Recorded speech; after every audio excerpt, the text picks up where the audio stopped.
لا حول ولا قوة إلا بالله العلي العظيم. أعوذ بالله من الشيطان اللعين الرجيم. بسم الله الرحمن الرحيم. الحمد لله رب العالمين، والصلاة والسلام على سيد الأنبياء والمرسلين، خاتم النبيين أبي القاسم محمد صلى الله عليه وسلم، ثم الصلاة والسلام على أهل بيته الأطيبين الأطهرين المعصومين المظلومين، الذين أذهب الله عنهم الرجس وطهرهم تطهيرا. اللهم صل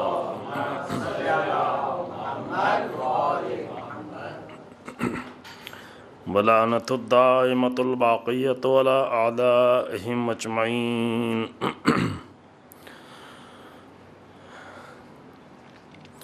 أما بعد، فقد قال الله تبارك وتعالى في كتابه الكريم. بسم الله الرحمن الرحيم.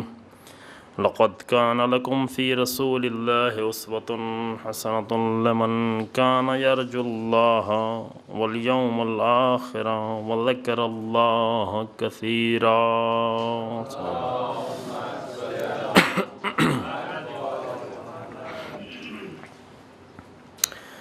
قرآن مجید میں سورہ احزاب کی یا کریمہ، جس میں پیغمبر اکرم کی ذات کو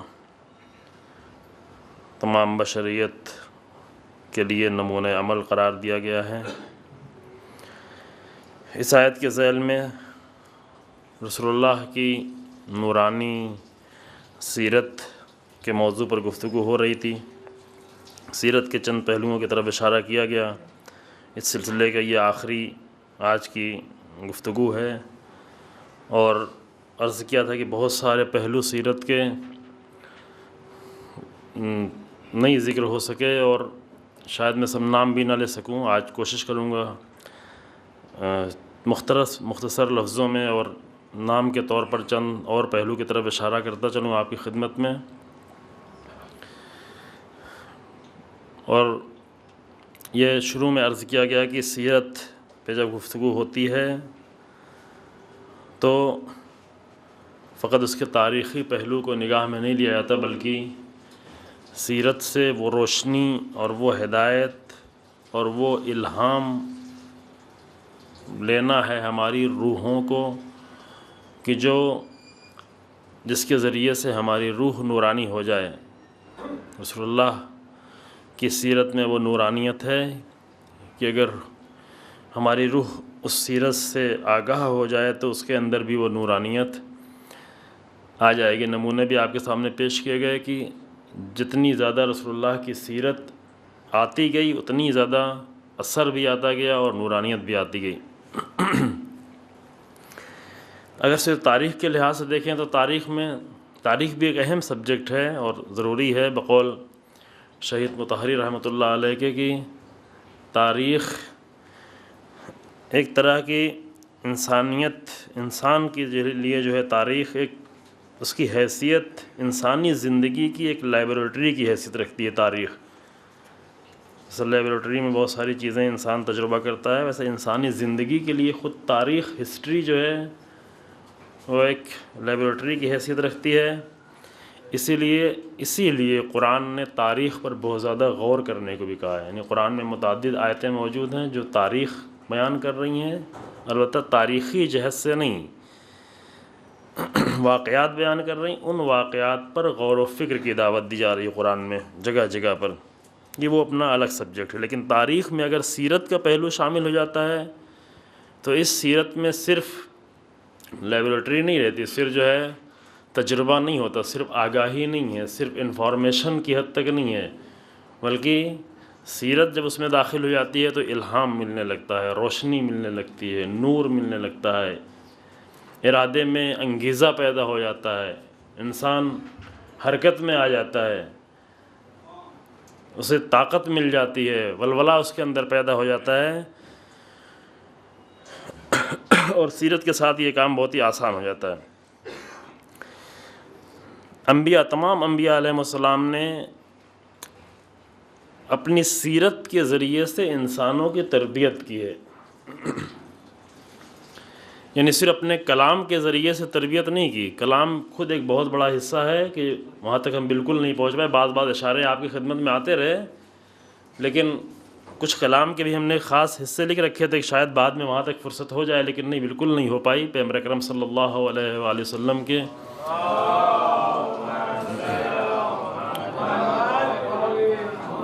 نورانی احادیث کے کچھ حصے تھے، البتہ بیچ بیچ میں گفتگو آتی رہی، لیکن اس کے علاوہ بھی کچھ اور تھا، لیکن نہیں فرصت ہو پائی توفیق وہاں تک پہنچنے کی۔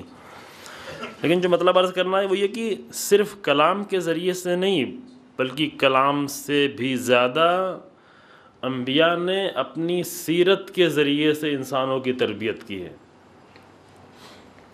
اور تربیت کا کام، یہ بھی شہید مطہری رحمۃ اللہ علیہ کا جملہ ہے کہ تربیت کا کام اس دنیا میں سب سے زیادہ بڑا کام جو ہے وہ تربیت کا کام ہے، چاہے وہ ایک استاد کر رہا ہو، چاہے ماں کر رہی ہو، چاہے باپ کر رہا ہو، چاہے گھر کے لوگ کر رہے ہوں، چاہے علماء کر رہے ہوں، چاہے انبیاء کر رہے ہوں، چاہے ائمہ، سب سے بڑا کام جو ہے اس دنیا میں، اس کا مطلب یہ نہیں کہ کسی کے کام کو کم دکھایا یا چھوٹا کیا جائے، نا، دوسروں کے کام بھی ہیں، اہمیت رکھتے ہیں، لیکن تربیت سے بڑا کوئی کام نہیں ہے۔ مثلا آج کے دور میں ہر انسان کی نگاہ میں جو سب سے بڑی شخصیتیں ہوتی ہیں جنہوں نے نئی نئی چیزیں کھوج کی ہوں، انوینٹرز، ہے نا، ابتکارات جن کے ہیں، نئے نئے چیزیں بنائی ہیں جنہوں نے، وہ بھی اہم ہے، واقعاً اہمیت، ان کی اہمیت ہے، لیکن ایک مربی اور ایک مخترع یعنی یہ انوینٹر، کھوج کرنے والے، ایک مربی اور ایک کھوج کرنے والے کے درمیان میں فرق یہ ہے کہ ایک کھوج کرنے والا سامان بناتا ہے اور ایک مربی انسان بناتا ہے، دونوں میں بہت فرق ہو جاتا ہے۔ ایک انوینٹر سامان کی ایجاد کرتا ہے، انوینٹ کرتا ہے، زندگی میں سامان پیدا کرتا ہے، اضافہ کرتا ہے، آسانیاں ہو جاتی ہیں، اس میں کوئی شک نہیں، سہولتیں ہو جاتی ہیں، آسانیاں ہو جاتی ہیں۔ مثلا لائٹ کے ذریعے سے کتنی سہولت ملی انسان کو، اس سے بہت ساری سہولتیں ملیں۔ انوینٹر کا کام یہ ہے کہ آسانیاں فراہم کر دینا، سہولتیں فراہم کر دینا، سامان خلق کرنا، اور ایک مربی، ایک نبی، ایک رسول، ایک امام کا کام کیا ہے؟ انسان بنانا۔ کتنا ہی زیادہ سامان کیوں نہ ہو انسان کی زندگی میں، لیکن اگر انسان وہ نہیں بنا ہوا ہے تو وہ بیکار سے، اگر انسان نہ بن پایا ہے۔ لذا پہلے کبھی اشارہ کیا کہ بعض لوگوں کی آرزو یہ ہوتی ہے کہ کاش کہ ہمارے نبی اور ہمارے امام بھی یہ کام کر رہے ہوتے، نئی نئی کھوجیں کر رہے ہوتے، یا میڈیکل سائنس میں کچھ نئے تجربات پیش کر رہے ہوتے۔ کبھی کہہ بھی دیتے ہیں کہ ہمارے ائمہ نے کیوں نہیں کیا، سوال بھی کیا، بعض وقت سوال کیا ہم سے۔ پچھلے سال بنگلور میں ایک پروگرام ہو رہا تھا، وہاں پہ سوال کیا کہ یہ ائمہ نے یہ کام کیوں نہیں کیا۔ وہ ائمہ اس کام کے لیے آئے ہی نہیں تھے، ائمہ اس لیے نہیں آئے تھے انبیاء کہ ہمیں سامان بنا بنا کر دے دیں، بلکہ ائمہ اور انبیاء آئے تھے کہ ہمیں انسان بنا دیں، اور یہ کام زیادہ مشکل ہے۔ ائمہ اور انبیاء اس لیے نہیں آئے تھے کہ ہمارے جسم کے درد کا علاج کر دے، اگرچہ ان کو معلوم تھا، اگر کوئی آ جاتا تھا تو بتا دیتے تھے، ایسا نہیں کہ روکے رہتے تو بتاتے بھی نہیں تھے، لیکن کبھی الگ سے بیٹھ کر میڈیکل سائنس کا درس نہیں دیا۔ اگر کوئی مریض آ جاتا تھا، مریض اگر وہ متوکل جیسا بھی ہوتا تھا، اس کی ماں آتی تھی تو اس کا بھی علاج بتا دیتے تھے، چونکہ ساری کائنات کے راز ان کی نگاہوں کے سامنے ہیں، اللہ کی طرف سے یہ قرار دیا گیا ہے، سب کچھ معلوم ہوتا تھا، لیکن سب کچھ معلوم ہونے کے بعد الگ سے بیٹھ کر کلاس نہیں رکھتے تھے کہ آؤ ہم تمہیں آج میڈیکل سائنس کا درس دیتے ہیں۔ پوچھنے والا ضرورت مند آتا تھا، اس کی ضرورت کو پورا کر دیتے، لیکن ان کا اصلی کام کیا تھا؟ اصلی کام تھا انسان بنانا۔ مربی کا اصلی کام سامان بنانا نہیں، بلکہ انسان بنانا۔ اس نقطے پہ میں جلدی میں تاکید کر کے آگے بڑھنا چاہتے ہیں، ٹائم بہت کم ہے، چونکہ انسان ابھی دیکھیں بہت سارے دوسرے ملکوں سے بہت ہی اچھے پڑھے لکھے لڑکے لاکھوں کی اپنی تنخواہیں چھوڑ کر آتے ہیں مربی بننا سیکھنے کے لیے. مثلا ہمارے قوم میں ابھی بہت سارے ملکوں سے بہت ہی بڑے بڑے اپنے کام چھوڑ کر آ جاتے ہیں. کیا کرنے کے لیے؟ تاکہ انبیاء والا کام آ کر سیکھیں. ہمارے ملکوں میں بھی یہ نہیں ہے. ہمارے ملکوں میں یہ ہے کہ ابھی تک ہے، دھیرے دھیرے چینج ہو رہا ہے البتہ، کہ ہوشیار بچہ ہے، ٹیلنٹڈ ہے، انٹیلیجنٹ ہے، تو اسے جو ہے ادھر ڈالنا ہے، زیادہ سامان بنانے والے میں، سامان گھر سے بھرنے کے لیے. ایسے بھی کوئی ہے سادہ سودہ سا بیچارہ، پڑھ نہیں سکتا ہے، لکھ نہیں سکتا، چلو اس کو مولوی بنا دو. نتیجہ بھی آپ دیکھتے ہیں، اس کا نتیجہ بھی یہی ہوتا ہے کہ گھر سامان سے بھر جاتے ہیں، لیکن انسان اس گھر میں نظر نہیں آتا، چونکہ انسان بنانے والا ہم نے نہیں پیدا کیا، انسان بنانے والا بھیجا ہی نہیں ہم نے. تو انبیاء کا کام یہ ہوتا تھا. ائمہ اور انبیاء اس لیے نہیں آتے تھے کہ سامانوں میں انسان کو لگا دیں، آتے تھے تاکہ انسان بناتے چلے جائیں. بس یہ کام تھا. لہذا رسول اللہ اور تمام انبیاء نے اور رسول اللہ صلی اللہ علیہ وآلہ وسلم نے اپنے اللہم صلی علی محمد اپنی سیرت صرف اپنے کلام ہی سے نہیں بلکہ کلام سے بھی زیادہ اپنی سیرت کے ذریعے سے انسان کو انسان بنایا ہے. اس وقت عرب میں بہت سارے ایسے لوگ ہوتے تھے جن تک رسول اللہ کا کوئی کلام نہیں پہنچتا تھا، ابھی بھی نہیں پہنچتا. بہت سارے کتنے کلام آپ لوگوں کے تک پہنچتے، کتنی حدیثیں رسول اللہ تک رسول اللہ کی پہنچتی ہیں. اس وقت تو اور ممکن نہیں، تبھی امکانات اتنے زیادہ ہیں، میڈیا اتنا ترقی کر چکا ہے، پھر بھی کتنی حدیثیں ہم تک آپ تک پہنچتی ہیں. اس زمانے میں بالکل نہیں پہنچتا تھا، لیکن رسول اللہ کی سیرت جہاں جہاں پہنچتی تھی لوگ انسان بنتے چلے جاتے تھے. سیرت میں یہ نورانیت تھی کہ یہ سیرت کی روشنی جتنی بڑھتی چلی جاتی تھی، یہ سیرت کی روشنی خود بخود لوگوں کو انسان بناتی چلی جاتی تھی. انسان بنانے کا کام جاری تھا، رسول اللہ یہ کام انجام دے رہے تھے. وہی سارے پہلو سیرت کے جو بیان کیے جا رہے ہیں. ممکن ایک سادہ سا واقعہ ہو، واقعہ بہت چھوٹا سا ہو، ممکن ایک بہت ہی معمولی سا چھوٹا سا واقعہ ہو، لیکن سیرت کا بہت ہی اہم نقطہ اس کے اندر پوشیدہ، بہت ہی اہم پوائنٹ. اگر واقعے کے اعتبار سے دیکھیں، تاریخ کے اعتبار سے بہت ہی معمولی سا واقعہ ہے، لیکن اگر سیرت کے لحاظ سے دیکھیں تو اسی چھوٹے سے واقعے میں بہت ہی عظیم نقطہ پوشیدہ ہے. جیسے آپ کے سامنے بہت سارے واقعات بیان کیا تھا، کھانے کے، پینے کے، اٹھنے کے، بیٹھنے کے، سلام کرنے کے، ملنے کے، جلنے کے، ساتھ میں کس طرح، یہ چھوٹے چھوٹے واقعات ہیں. لیکن ان واقعات کے اگر سیرت کا پہلو ڈھونڈنا شروع کر دیں تو اس کے اندر اتنی نورانیت ہے کہ آج بھی ہمیں نورانی کر سکتی ہے اگر ہم چاہیں، نورانی ہونا چاہیں، اگر پردے نہیں ڈالے ہوں. اور سیرت اسی لیے بیان کی جا رہی ہے، اس لیے نہیں کہ اچھا لگ رہا ہے رسول اللہ کے واقعات سننا. ٹھیک ہے، رسول اللہ کے واقعات سن کے اچھا بھی لگتا ہے، لیکن اس لیے کہ نورانی کر دیں انسان کو، جو کہ ہے سیرت میں وہ نورانیت. تو طے کہ آج جلدی چند پہلو، تاکہ جو بہت ساری چیزیں رہے گی اس میں سے کچھ آپ کے سامنے بیان کر دیں. رسول اللہ کی ایک صفت یہ تھی کہ بہت درد تھا رسول اللہ کے دل میں، درد مند انسان تھے، بہت امت سے عشق کرتے تھے، جو کام کرتے تھے وہ عشق کی بنیاد پہ کرتے تھے، کسی اجر کے لیے نہیں. قرآن میں جگہ جگہ ذکر کیا ما اسألکم علیہ من اجر، مجھے کوئی اجر نہیں چاہیے، میں اجر کے لیے کچھ نہیں کر رہا ہوں، عشق کے لیے کر رہا ہوں. یا عشق کار فرما ہوتا تھا یا ڈیوٹی. یہ نہیں کہ ہم یہ کام کر رہے ہیں، دیکھیں بدلے میں کیا ہوتا ہے میرے ساتھ.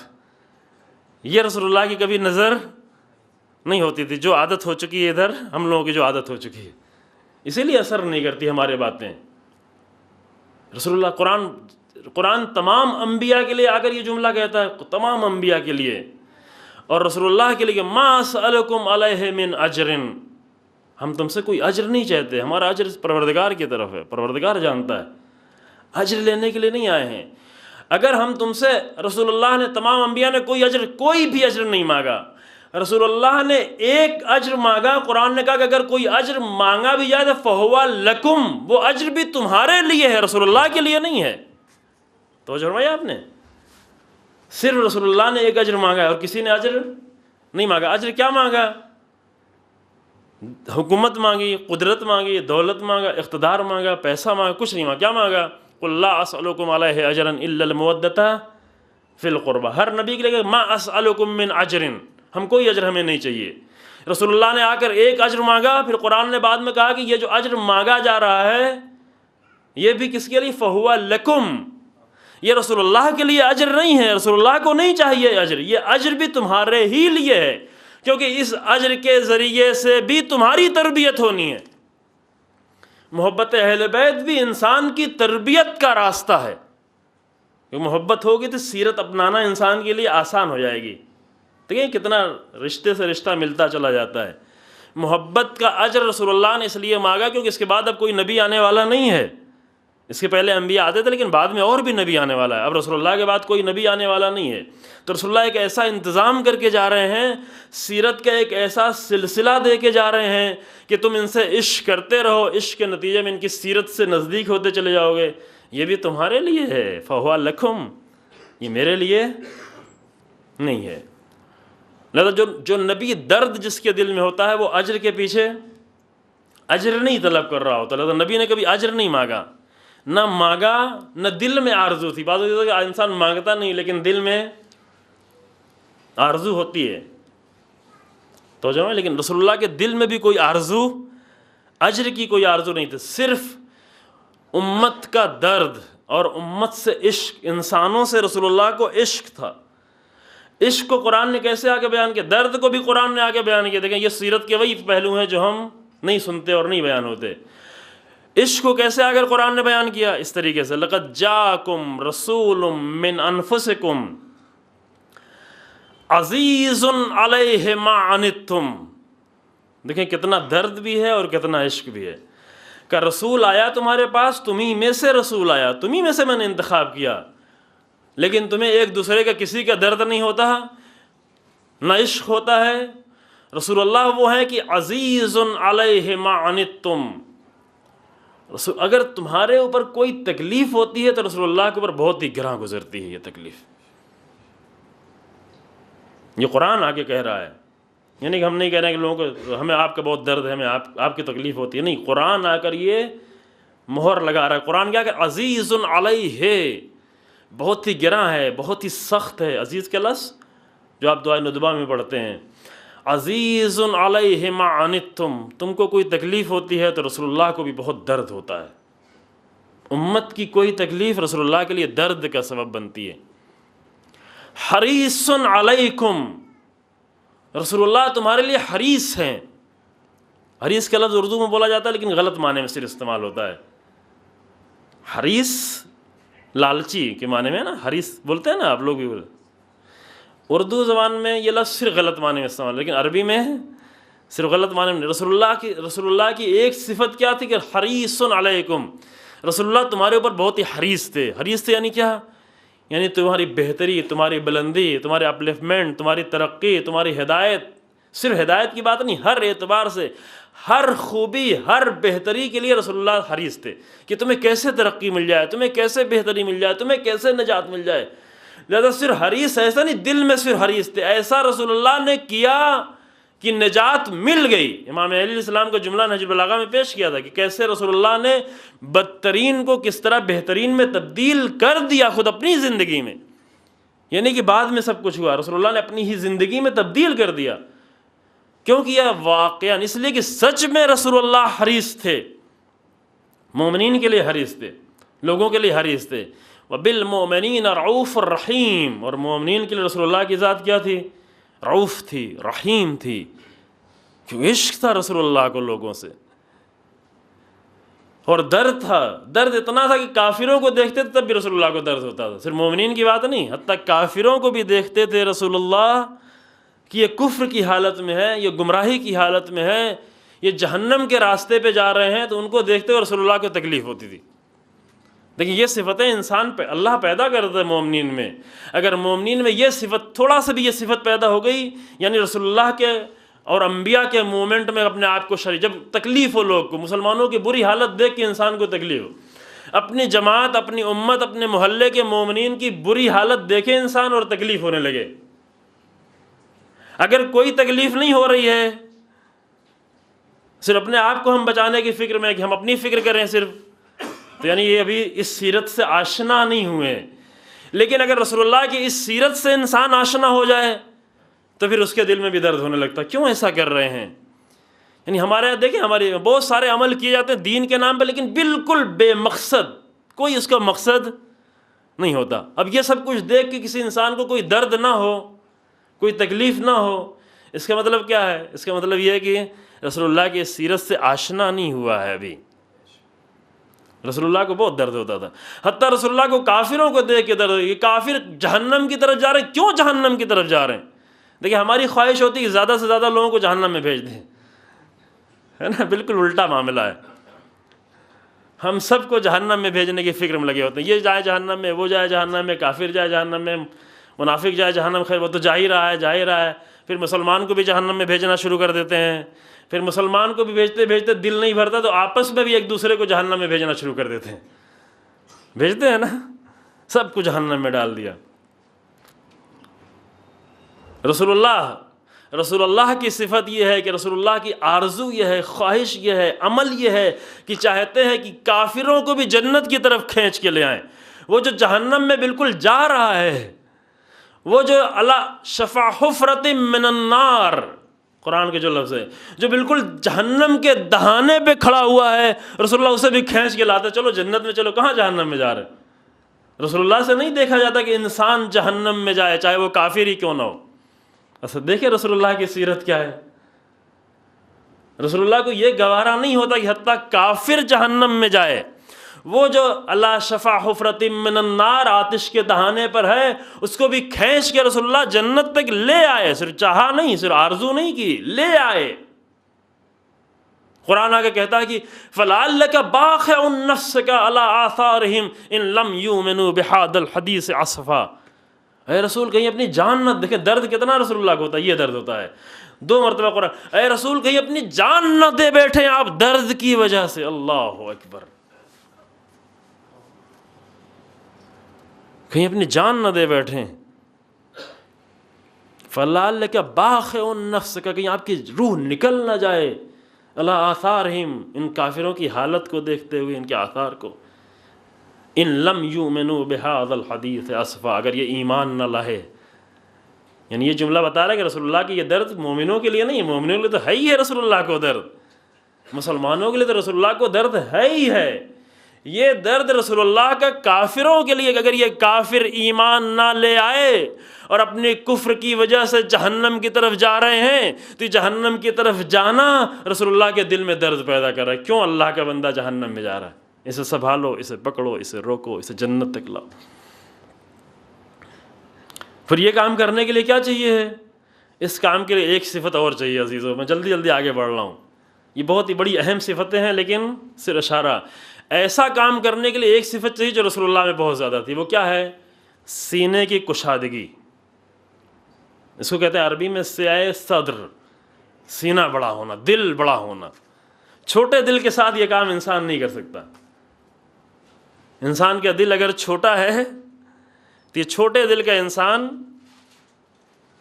تنگ نظر کا انسان، نیرو مائنڈڈ جسے کہتے ہیں نا، تنگ نظر انسان، تنگ نظر انسان، چھوٹے دل کا انسان، وہ اپنے گھر والوں کی فکر کرنا بھی اس کے لیے مشکل ہو جاتا ہے، کیونکہ جتنا تنگ انسان کا ذہن ہوتا ہے اتنی اس کی فکر بھی تنگ ہوتی چلی جاتی ہے، اس کا سینہ بھی اتنا ہی تنگ ہوتا چلا جاتا ہے۔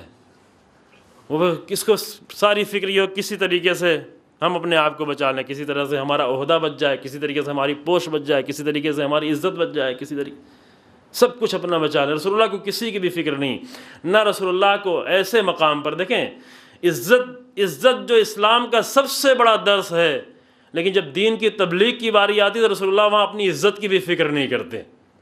عزت جس کے لیے اسلام نے یہ تعلیم دی کہ تمہاری جان جاتی ہو تو چلی جائے لیکن عزت نہ جائے، لیکن جب مومنوں کی ہدایت، کافروں کی ہدایت کی باری آتی ہے رسول اللہ اپنی عزت کی بھی فکر وہاں پر نہیں کرتے کہ 1 مرتبہ کوڑا ڈالا ہے، 2 مرتبہ کوڑا ڈالے، 3 مرتبہ کوڑا ڈالے، 4 کتنا کوڑا ڈالے گی یہ عورت، ڈالتی رہے، لیکن وہ ادھر سے کوڑا پھینک رہی ہوتی تھی، رسول اللہ کے لیے ہزاروں نفرت دل میں رکھے ہوئے ہوتی تھی، ادھر رسول اللہ کے لیے ہزاروں درد اس کے لیے ہوتا تھا، کوڑا پھینکتے پھینکتے تھک گئی، ادھر درد، وہ اپنی نفرت کرتے کرتے اپنی نفرت میں تھک گئی، لیکن رسول اللہ کے عشق اور محبت اور درد میں کوئی کمی نہیں آئی۔ اس کا اظہار رسول اللہ نے کہاں کیا؟ دیکھیں واقعہ میں سے نہیں پیش کر رہا ہوں، یہ سیرت کا نقطہ پیش کر رہا ہوں۔ اظہار رسول اللہ نے کہا کہ جب مریض ہو گئی، کہا تجھے مریض ہے؟ کہا رسول اللہ اب آئے ہیں مجھ سے انتقام لینے کے لیے، اب جب میں بستر پہ پڑی ہوئی، کہا نہیں انتقام لینے نہیں آیا ہوں، میرا کام انتقام لینا نہیں ہے، میں تو انتقام کے لیے نہیں آتا ہوں، تو مریض ہے، تجھے دوا چاہیے، تجھے علاج چاہیے، تجھے کھانا چاہیے، تجھے پانی چاہیے، تو چاہیے کیا یہ بتا، تیری ضرورت کیا ہے؟ میں تیری ضرورت پورا کرنے کے لیے آیا ہوں۔ یہ دکھاوا نہیں ہے، یہ درد ہے رسول اللہ کا، اور یہ درد رسول اللہ آ کر بیان کر رہے ہیں۔ لہذا ایک بہت بڑی صفت جو ہونا چاہیے، خاص کر رہبروں میں، خاص کر لیڈر میں، خاص کر علماء میں، خاص کر ذمہ دار لوگوں میں، خاص کر جو لوگ کسی عہدے پر ہیں، ان میں جو ایک بڑی صفت ہونا چاہیے وہ کیا کہ سینہ ان کا بڑا ہو۔ تنگ سینے کے ساتھ ہدایت کا کام نہیں ہوتا، چھوٹے سینے کے ساتھ، چھوٹے دل کے ساتھ ہدایت کا کام نہیں ہوتا۔ قرآن نے آ کے رسول اللہ الم نشرح لک صدرک ووضعنا عنک وزرک، اے رسول، میں نے، رسول اللہ کے اندر یہ صفت کس نے پیدا کی؟ اللہ۔ الم نشرح لک صدرک، اے رسول کیا میں نے تمہارے سینے کو کشادہ نہیں کر دیا؟ تمہارے سینے کو میں نے یہ وسعت دی ہے جو کہ اللہ نے رہبر بنا کے بھیجا۔ جناب موسیٰ دعا کر رب اشرح لی صدری، پروردگارا میں فرعون کی ہدایت کرنے کے لیے جا رہا ہوں، فرعون کی ہدایت کرنے کے سینہ وسیع چاہیے۔ تنگ دل انسان تو فرعون کی ہدایت نہیں کر سکتا، کر سکتا ہے؟ وہ فرعون جس نے اتنی اذیتیں پہنچائی، اتنا مارا، اتنا کاٹا، اتنے بچے مارے، ایسے فرعون کی ہدایت کرنا، ایسے فرعون کو جا کر جنت کی دعوت دینا جو خود جہنم میں پڑا ہوا ہے سالہ سال سے، ایسے فرعون کو جا کر جنت کی دعوت دینا، اس کے لیے بہت بڑا سینہ چاہیے، چھوٹے سینے کے ساتھ نہیں ہو سکتا۔ جناب موسیٰ دعا کر رہے ہیں رب اشرح لی صدری ویسر لی امری واحلل عقدۃ من لسانی یفقہوا قولی، میرے اللہ میرے سینے کو کشادہ کر دے، میں جا رہا ہوں، فرعون کے پاس جا رہا ہوں۔ اللہ نے سینہ کشادہ کیا اور تعلیم بھی دی کہ جا تو رہے ہو تو جا کر نرمی سے بات کرنا، کیونکہ وسیع سینے والے نرمی کے دل سے بات کرتے ہیں۔ بڑا اگر سینہ ہو تو انسان تنگ نظری کی باتیں نہیں کرتا، نفرت کی باتیں نہیں کرتا، ایذا رسانی کی باتیں نہیں کرتا، تکلیف نہیں پہنچاتا، کافروں کو تکلیف نہیں پہنچاتا، ابو جہل کے بیٹے کو تکلیف نہیں پہنچاتا۔ نمونہ آپ کے سامنے پیش کیا۔ یہ کب ہوتا ہے؟ جب اگر سینہ بڑا ہو۔ بس ایک صفت کیا ہے، میں بہت جلدی سے، یہ بہت بڑی صفت بہت جلدی سے کہہ گزر رہا ہوں۔ رسول اللہ کی ایک سیرت یہ ہے کہ رسول اللہ کا سینہ بہت وسیع تھا۔ یہ سیکھے مسلمان، اگر صرف یہی ایک نقطہ اگر مسلمان سیکھ لے کہ وہ سینہ اس کا وسیع ہو جائے، اتنا تنگ ذہن نہ ہو، اتنا تنگ دل نہ ہو، مسلمان، عالم، مولوی، سب ذاکر، سب اگر یہ سیکھ لیں کہ اس کا سینہ اگر وسیع تھوڑا ہو جائے تو اتنی تنگ نظری کی باتیں نہیں ہوں گی، اتنی نفرت کی باتیں نہیں ہوں گی، اتنا اختلاف کی باتیں نہیں ہوں گی، پھر اتنی ساری مشکلات بھی پیدا۔ ایک صفت رسول اللہ کی، بہت ہی وسیع سینہ تھا رسول اللہ کا۔ رسول اللہ کو جو شہرت حاصل تھی وہ کون سی شہرت تھی؟ امانت اور صداقت۔ یہ تو آپ بہت سنتے رہتے ہیں، لیکن ہم بھی بس جلدی سے گزریں، یہ صرف سن کے گزر جانے والی چیز نہیں ہے۔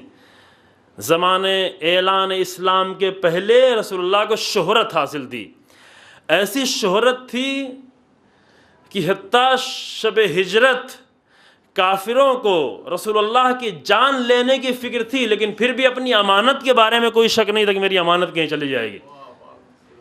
السلام علیکم، صلی اللہ علیہ وسلم، صلی اللہ علیہ وسلم۔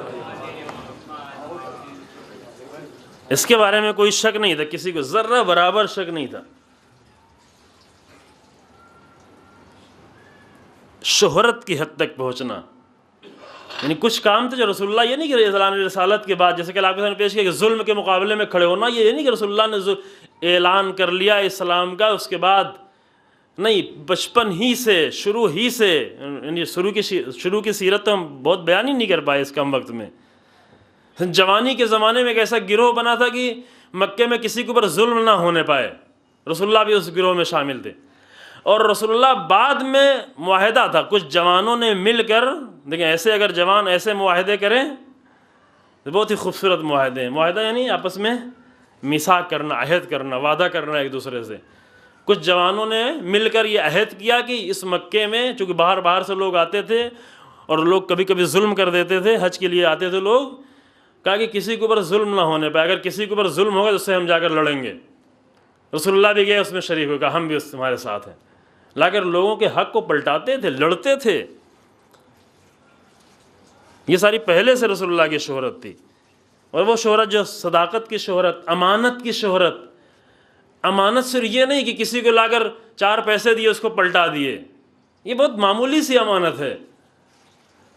کافر لوگ اس معمولی سی امانت کی بنیاد پر شاید رسول اللہ کو جانتے رہے ہوں، لیکن کافر کی نگاہ میں سے اتنی سی امانت تھی، لیکن اللہ کی نگاہ میں رسول اللہ کی امانت داری اس سے بہت بڑی ہے، کتنی عظیم ہے.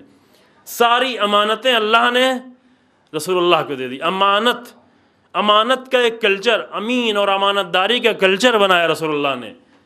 یہ 82 جنگوں میں جا کر جو اتنی شہداء اپنی قربانیاں پیش کر رہے تھے رسول اللہ کے ساتھ، وہ امانت دار لوگ تھے. دین کی امانتیں ہوتی ہیں، اسلام کی امانتیں ہوتی ہیں، قرآن کی امانتیں ہوتی ہیں، انسانیت کی امانتیں ہوتی ہیں. امانتیں صرف یہ تو نہیں چاند پیسہ لے آ گیا اسے واپس کر دیا. لیکن اگر انسان امانت دار نہیں، اگر خیانت کا کلچر ہو گیا تو کچھ بھی ہو انسان کے پاس اصل بھروسہ نہیں ہوتا. جیسے امام علیہ السلام فرماتے ہیں تم اتنے خائن ہو، اتنے خیانت کار ہو. امام علیہ السلام کے لوگ، اپنے لوگ، غیروں سے نہیں کہتے، اپنے لوگوں سے امام کہتے ہیں کہ تم اتنے ایسے خیانت کار ہو کہ بھروسہ نہیں. اگر ایک پیالہ بھی تم کو دیں امانت کے طور پہ تو معلوم نہیں اس پیالے کو تم سالم پلٹا دو، اس کا بھی کنڈا ٹوٹا ہوا ہوگا. اگر کلچر خیانت کا ہو تو سب خیانت کر رہے ہوتے ہیں، ہر ایک خیانت کرتا ہے. روڈ بنانے والا بھی خیانت کرتا ہے، پل بنانے والا بھی خیانت کرتا ہے. جو ہمارے ملک کے خیانت کا کلچر ہے، پولیٹیشین بھی خیانت کرتا ہے، ذمہ دار بھی خیانت کرتا ہے، عہدیدار بھی خیانت کرتا ہے، صدر بھی خیانت کرتا ہے، وزیر اعظم بھی سب خیانت کر رہے ہوتے ہیں، سب ایک طرف سے خیانت. اور جب خیانت کا کلچر ہی بن جاتا ہے تو حتیٰ دیندار لوگ بھی خیانت کر رہے ہوتے ہیں. دیندار ہوتے ہیں لیکن امانت دار نہیں ہوتے. توجہ فرمائی آپ نے. اور جب یہ کلچر بالکل عام ہو جاتا ہے، حتیٰ مولوی، حتیٰ سب، ہر ایک آدمی کہیں نہ کہیں خیانت کر رہا ہو. کیوں؟ اس لیے کلچر بن گیا ہے. اس کلچر سے بچنا کب ہے؟ رسول اللہ کی امانت داری کے کلچر کو اپناتا جائے، خیانت سے بچتا چلا جائے. یہ صرف رسول اللہ کی فضیلتیں نہیں بیان ہو رہی ہیں، یہ سیرت بیان ہو رہی ہے. سیرت یعنی کیا؟ یعنی اپنانے کی چیز، امانت کا کلچر.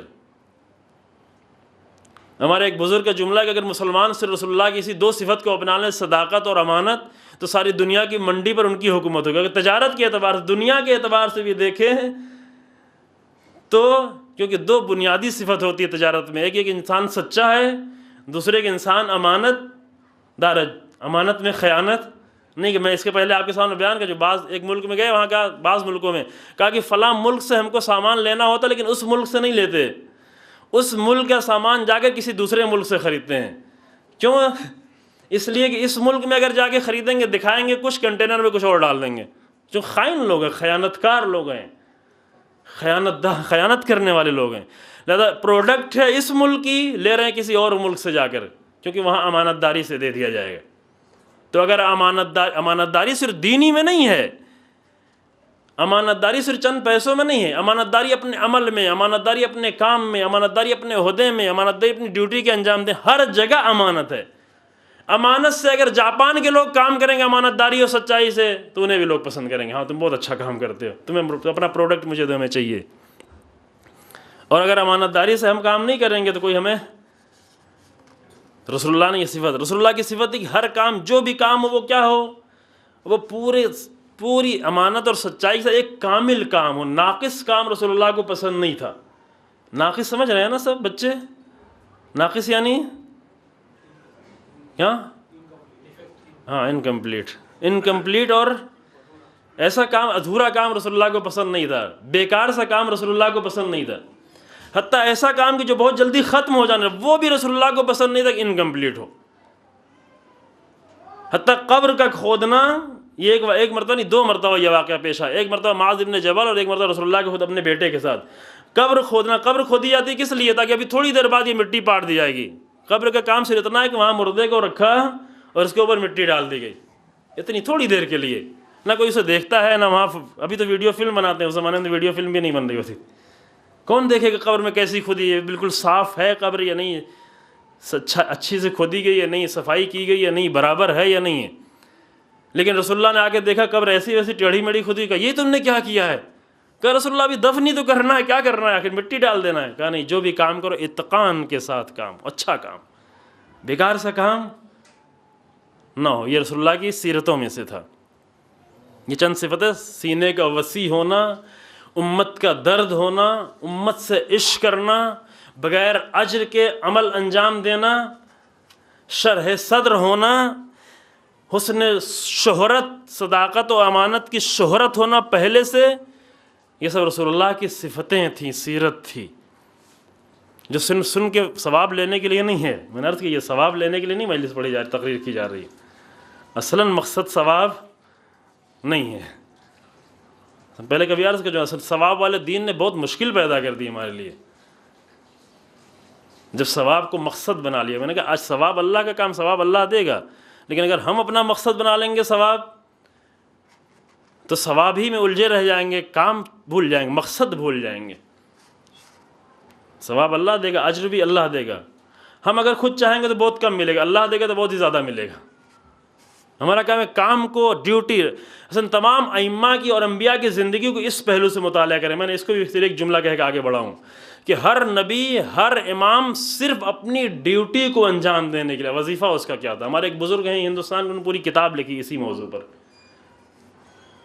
صرف آئے تھے اپنی ذمہ داری کو ادا کرنے کے لیے، کیونکہ ذمہ دار انسان تھے. عطا اللہ سے بھی اس لیے نہیں کہ اللہ اس کے بدلے میں مجھے کیا دے رہا ہے، اجر کیا دے رہا ہے، یہ بھی نہیں ان کے ذہنوں میں تھا. ایک ڈیوٹی تھی جو انجام دے. ری ایکشن کرنے بھی نہیں آئے تھے کہ یہ ظالم لوگ ایسا کریں گے تو اس کے بدلے میں ہم ایسا کریں گے. ابھی ہمارے ذہنوں میں سارے انبیاء اور سارے ائمہ کی سیرت اس میں سمٹی ہوئی کہ ہر نبی اور ہر امام کیا کرتا رہا زندگی بھر؟ صرف ری ایکٹ کرتا رہا بس. ظالموں نے یہ ظلم کیا، امام ری ایکشن میں یہ امام نے کیا. امام ری ایکشن کرنے کے لیے نہیں آتا، امام ایکشن کرنے کے لیے، ہدایت کرنے کے لیے آتا ہے. امام صرف ری ایکٹ کرنے کے لیے نہیں آتا. اس پہلو سے امام کی زندگی کا مطالعہ کا بالکل پوری زندگی تبدیل ہو جائے.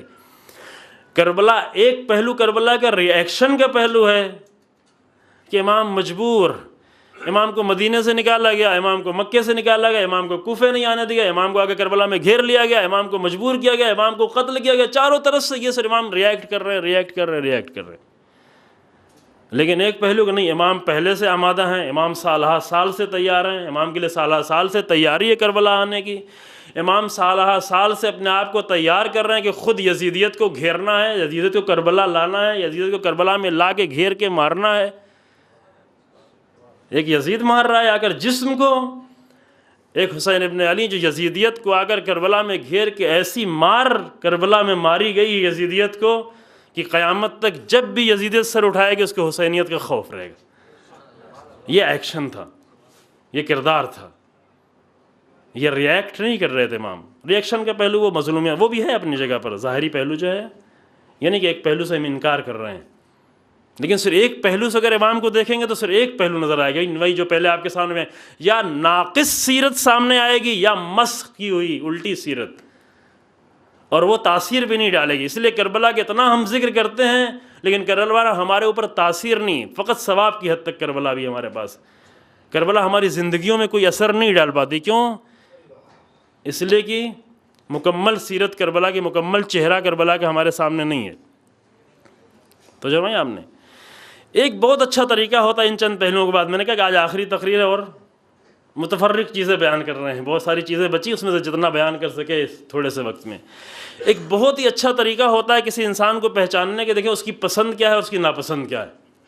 تو انسان کی شناخت اگر ہم آپ پہچاننا چاہتے ہیں کہ میں کیسا آدمی ہوں، تو ایک بہت اچھا طریقہ دیکھیں میری پسند کیا ہے اور میری ناپسند کیا ہے. ہم آپ کے بارے میں پہچاننا چاہتے ہیں، دیکھیں آپ کو کیا کیا چیزیں پسند ہیں اور آپ کو کیا کیا چیزیں ناپسند ہیں. بہت جلدی انسان سمجھ میں آ جاتا ہے کہ کیسا انسان ہے. رسول اللہ کی پسند اور ناپسند کیا تھی، اس پسند اور ناپسند سے سیرت سامنے آتی ہے. رسول اللہ چونکہ ایک الگ بحث میں نہیں چھیڑتا کہ انسان کا پہچاننا بہت ایک پیچیدہ مسئلہ ہو گیا. پہلے زمانہ آسان تھا، لیکن ابھی اچھا تحقیقات ہوئی پہلے زمانے کے انسانوں کی جو کھوپڑیاں ملیں اس سے جو اندازہ ہوتا ہے کہ چھوٹی کھوپڑیاں تھیں انسانوں کی، لیکن ابھی انسان جو تھوڑا پیچیدہ، بہت پیچیدہ سے پیچیدہ تر ہوتا چلا گیا، انسانوں کو پہچاننا بہت مشکل کام ہو گیا۔ ابھی اس زمانے میں واقعاً پہچاننا بہت مشکل کام ہو گیا ہے۔ جس کے ساتھ سالہ سال تک زندگی گزارے اسے بعد میں لگتا ہے کہ نہیں پہچان پائے تھے، مشکل میں پڑ گیا انسان، نہیں پہچان پایا۔ پہچاننے کا ایک اچھا طریقہ کیا ہے کہ دیکھیں اس کی پسند کیا کیا ہے۔ رسول اللہ کی پسند کیا تھی؟ رسول اللہ کی پسند، رسول اللہ کی پسند ظاہری بھی چیزیں اور باطنی بھی چیزیں۔ رسول اللہ کی کچھ پسند جو ظاہری چیزیں، مثلا رسول اللہ کو خوشبو بہت پسند تھی، رسول اللہ کو بھوک بہت پسند تھی۔ ہمیں جو پیٹ بھرنا بہت پسند ہے کہ کسی طریقے سے دن گزرے ماہ رمضان کا، پھر رات بھر کھائیں گے انشاءاللہ، ہے نا، چوراہے پہ جا کر رات بھر کھانے کا انتظام۔ بھوک پسند نہیں ہے۔ اتنے سارے امراض اسی لیے ابھی بڑھتے جا رہے ہیں کیونکہ بھوک انسان کو پسند، ایک منٹ کے لیے اپنے آپ کو بھوکا نہیں رکھ پاتا۔ روزہ تو مجبوری ہے، روزے میں تو رہنا پڑتا ہے، لیکن روزے کے علاوہ جیسے ہی احساس ہوا اندر سے بھوک کا، فوراً بھاگتا ہے وہ ریسٹورنٹ طرف، فریزر کی طرف، کچن کی طرف۔ دیر ہو رہی ہو تو نہیں معلوم، اصلا بیوی کو ذلیل بھی کر سکتا ہے، ڈانٹ بھی سکتا ہے، خالی پیٹ ہے، بھوکے ہیں، تم کیا کر رہی ہو ابھی تک؟ بھوک پسند نہیں۔ رسول اللہ کو بھوک بہت پسند تھی، یعنی پسند تھی، یعنی کہ رسول اللہ اپنی تربیت کے لیے بھوکے رہتے تھے، نہیں، رسول اللہ کی ایک پسند یہ تھی کہ رسول اللہ بھوکا رہنا چاہتے تھے زیادہ سے۔ بھوک میں بہت سارے کام ہوتے ہیں۔ پیٹ بھرنے کے بعد امیر المومنین علیہ السلام کا جملہ ہے کہ اگر لئیم انسان پیٹ بھر جائے تو اسے بچو، ڈرو اس سے۔ لئیم انسان اگر لئیم ہے، بدبخت انسان ہے، پیٹ بھرے ہوئے لئیم سے بچو۔ پیٹ بھر جائے گا تب وہ شرارت کرے گا، پیٹ خالی ہے تو پیٹ بھرنے کی فکر میں لگا رہے گا۔ اب اگر پیٹ بھر گیا ہے تو اس کو شرارت کی فکر ہوگی، اب اس کو چھیڑے گا، اس کو پریشان کرے گا، پڑوسی کو چھیڑے گا، اذیت کرنے کی فکر میں ہو جائے گا۔ نجر البلاغہ کا جملہ ہے۔ تو رسول اللہ کی پسند میں کیا کیا تھا؟ بھوک، حلال لذتیں رسول اللہ کو پسند تھی۔ دیکھیں اسلام یہ نہیں کہ کرسچینٹی نہیں، اسلام بدھزم نہیں، اسلام ہندوازم نہیں کہ تمہیں نہیں لذت کے پیچھے نہیں جاؤ، لذت حرام ہے تم پر، شادی نہیں کرو۔ ارے یہ کیسا انسان ہے شادی کر رہا ہے؟ یہ شادی بہت بری چیز ہے۔ نہیں، اسلام میں شادی بری چیز، حلال لذت کا پورا اختیار دیا گیا۔ اسلام نے کہ یہ حلال لذتیں تم حاصل کرو اور بہتر طریقے سے حاصل کرو، بہتر طریقے سے حلال لذتوں کو بہتر طریقے سے حاصل کرو۔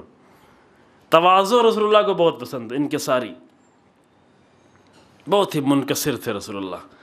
چھوٹے بچے کے سامنے بھی رسول اللہ ایسے نظر آتے تھے کہ چھوٹا بچہ سمجھتا جیسے میرے جیسے کوئی انسان ہے۔ انسانوں کو یہ لگتا تھا رسول اللہ اتنا عظیم انسان، لیکن جیسے کل آپ کے سامنے جملہ پیش کیا تھا، جب رسول اللہ کسی سے ملتے جلتے تو لوگوں کو لگتا جیسے میرے جیسا انسان۔ اپنائیت کا احساس ہونا، جس کو قرآن نے بھی کئی جگہ آپ کے سامنے پیش، قرآن نے کئی جگہ اشارہ من انفسکم من انفسہم منہم، یہ بار بار جو قرآن کہتا ہے یعنی اپنائیت کا احساس ہو انسان کو۔ رسول اللہ کو غریبوں کے ساتھ، اسیروں کے ساتھ، مجبور لوگوں کے ساتھ، غلاموں کے ساتھ بیٹھنا، اللہ اکبر، غریب کو دیکھتے تھے رسول اللہ بیٹھ جاتے تھے اس کے پاس۔ دیکھیں بھائی انسان اپنی توہین سمجھتا ہے، ایک کمزور انسان ایک غریب انسان کے پاس بیٹھنا تھوڑی دیر کے لیے کچھ بھی نہیں، تیری ہماری عزت کیا ہے، لیکن پھر بھی ایک غریب مجبور فقیر انسان نظر آ رہا ہے اس کے پاس بیٹھنا، انسان ہماری اس کے پاس بیٹھیں گے بھی لوگ دیکھیں گے کیا ہوگا، ہماری حالت کیا ہو جائے گی، کیا سوچیں گے لوگ۔ دولت مردوں کے ساتھ مالداروں کے پاس جا کے بیٹھتا ہے، مقام والوں کے پاس بیٹھتا، ارے وہ فلاں سیکرٹری کے پاس تھا، فلاں وزیر کے پاس، ہاں اس کو دیکھا گیا تھا، ایک فوٹو کھنچانے کے فکر میں لگا رہتا ہے۔ کبھی کبھی عالم بھی، اس کے بھی عالم تو نہیں، مولوی بھی اس چکر میں پڑ جاتا ہے کہ فلاں کے ساتھ میرا فوٹو ہے۔ لیکن رسول اللہ کو کس اچھا لگتا تھا، پسند تھا، یہ نہیں کہ رحم کھاتے تھے رسول اللہ کی یہ بیچارے غریب فقیر ہے چلو ان کے پر رحم نہیں کھاتے تھے۔ رسول اللہ کو اچھا لگتا تھا جا کر فقیروں کے پاس بیٹھنا، غریبوں کے پاس جا کر بیٹھنا۔ واقعات اس کے لیے بہت سارے، ابھی فرصت نہیں لگی واقعات کی۔ امام حسن علیہ السلام گزر رہے، دیکھیں سیرت سے سیرت ملتی ہے۔ امام حسن علیہ السلام گزر رہے تھے، فقیروں نے، وہ فقیر کی جو مانگتے تھے، ان فقیر وہ کھانا کھا رہے تھے، ایسے بلایا امام حسن علیہ السلام کو، امام حسن علیہ السلام کو بلایا فقیر، آئیے آپ بھی فرزند رسول. تو امام حسن لا کے بیٹھ گئے، دیر تک بیٹھے رہے، کھایا ان کے ساتھ. یہ نہیں کہ ہم تو امام ہیں، ہم کہاں یہاں بیٹھ جائیں. ان کو بٹھا کے ان کے ساتھ کھایا. یہ سیرت کے پہلو ہے تو بہت بڑا واقعہ ہے یہ. میں نے کہا اگر صرف واقعہ، تاریخ کا واقعہ دیکھیں تو کوئی خاص واقعہ نہیں ہے، لیکن اگر سیرت کے لحاظ سے دیکھیں تو یہ بہت بڑے واقعات ہیں.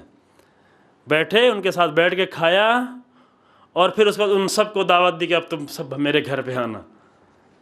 بہت سارے ہم پارٹیوں میں دعوت دیتے ہیں، اپنے عزیزوں کو نہیں بولا فلاں عزیز بڑا فقیر ہے، معمولی سا لباس پہن کے آئے گا تو ہماری پارٹی کی توہین ہو جائے گی، اس کو کیسے ہم بلائیں اپنے گھر میں. امام نے کہا کہ تم سارے لوگ آنا میرے گھر میں، سب ساتھ میں کھانا کھائیں گے. یعنی ایک جیسا محسوس کرنا سب کو. خوشبو کے لیے تو اتنا روایت میں موجود ہے، رسول اللہ کے دو تین روایتیں موجود ہے کہ اس دنیا میں، تمہاری دنیا میں ہمیں 2-3 چیزیں پسند ہیں. ایک اس میں خوشبو. امام صادق علیہ السلام فرماتے ہیں، اگر وہ حدیث میں مل گئی صلی اللہ علیہ وسلم، فرماتے ہیں کہ رسول اللہ کا سب سے بڑا خرچ کیا تھا؟ سوچیں، آپ خود بتائیں. ہاں حسن تم، یعنی یہ سیرت بیان کی گئی. رسول اللہ کھانے سے زیادہ خرچ رسول اللہ کیا تھا؟ خوشبو کا خرچ تھا. خوشبو لگا کے نکلتے تھے، جہاں سے گزرتے تھے بات تک لوگوں کو، ایسے روایتیں موجود، بات تک لوگوں کو احساس ہوتا تھا کہ یہاں سے رسول اللہ گزرے، وہاں سے خوشبو محسوس ہو رہی ہوتی تھی. سادگی رسول اللہ کو بہت زیادہ پسند تھی، بہت سادہ زندگی گزار رہے ہوتے تھے. اور جس چیزوں سے رسول اللہ کو نفرت تھی وہ کیا تھی؟ بت سے رسول اللہ کو بہت نفرت تھی. ابھی یہاں بعض لوگ ایسے ہوتے ہیں جو مسجد میں بھی آتے ہیں، حسینیہ میں بھی آتے ہیں، اور موقع ملتا ہے تو کہیں اور بھی چلے جاتے ہیں، ہے نا، کہ شاید یہاں ضرورت پوری نہیں ہوئی تو وہاں شاید پوری ہو جائے، ہے نا. یہ نہیں کسی کا نام نہیں ہے، سبھی میں سے بہت سارے لوگ ہو سکتے ہیں. ہر جگہ ہر دروازہ جا کے کھٹکھٹا رہے ہوتے ہیں، ہر آپشن کو آزماتے ہیں کہ کہیں سے میرا مسئلہ حل ہو جائے. مشرکانہ دین یہ ہوتا ہے کہ اللہ نہیں پورا کرے گا دوسرے پورا کر دیں گے، وہ اللہ، ہمارا اللہ نہیں پورا کرے دوسرے کو خدا پورا کر دے گا. رسول اللہ کو نفرت تھی ایسے تمام مظاہر جو خدا اللہ کے جو مقابلے میں مظاہر ہوتے تو ان سے رسول اللہ کو نفرت تھی. جس طرح سے رسول اللہ کے جد جناب ابراہیم کو نفرت تھی. 16 سال کی عمر میں کیا کیا جناب ابراہیم نے؟ اس نفرت کی بنیاد پہ. کیوں؟ پتھروں سے نہیں نفرت ہے، کیونکہ اللہ کے مقابلے میں اس کو سمجھا جا رہا ہے، اس لیے نفرت تھی. تکبر سے رسول اللہ کو نفرت تھی. یہ نہیں کہ صرف رسول اللہ برا کہتے تھے، نہیں، نفرت تھی رسول اللہ کو تکبر. دیکھیں یہ بہت ہی اہم نقطہ ہے زندگی کا. تکبر، انسان متکبرانہ چال چل رہا ہو، متکبرانہ انداز سے دیکھ رہا ہو، متکبرانہ انداز سے بول رہا ہو، متکبرانہ قدم اٹھا رہا ہو، اس سے نفرت تھی. سب سے پہلا گناہ جو انجام دیا گیا ہماری تاریخ میں جو ہمارے سامنے ہے وہ کون سا گناہ تھا؟ تکبر کا گناہ شیطان نے انجام دیا، متکبر ہو گیا تھا.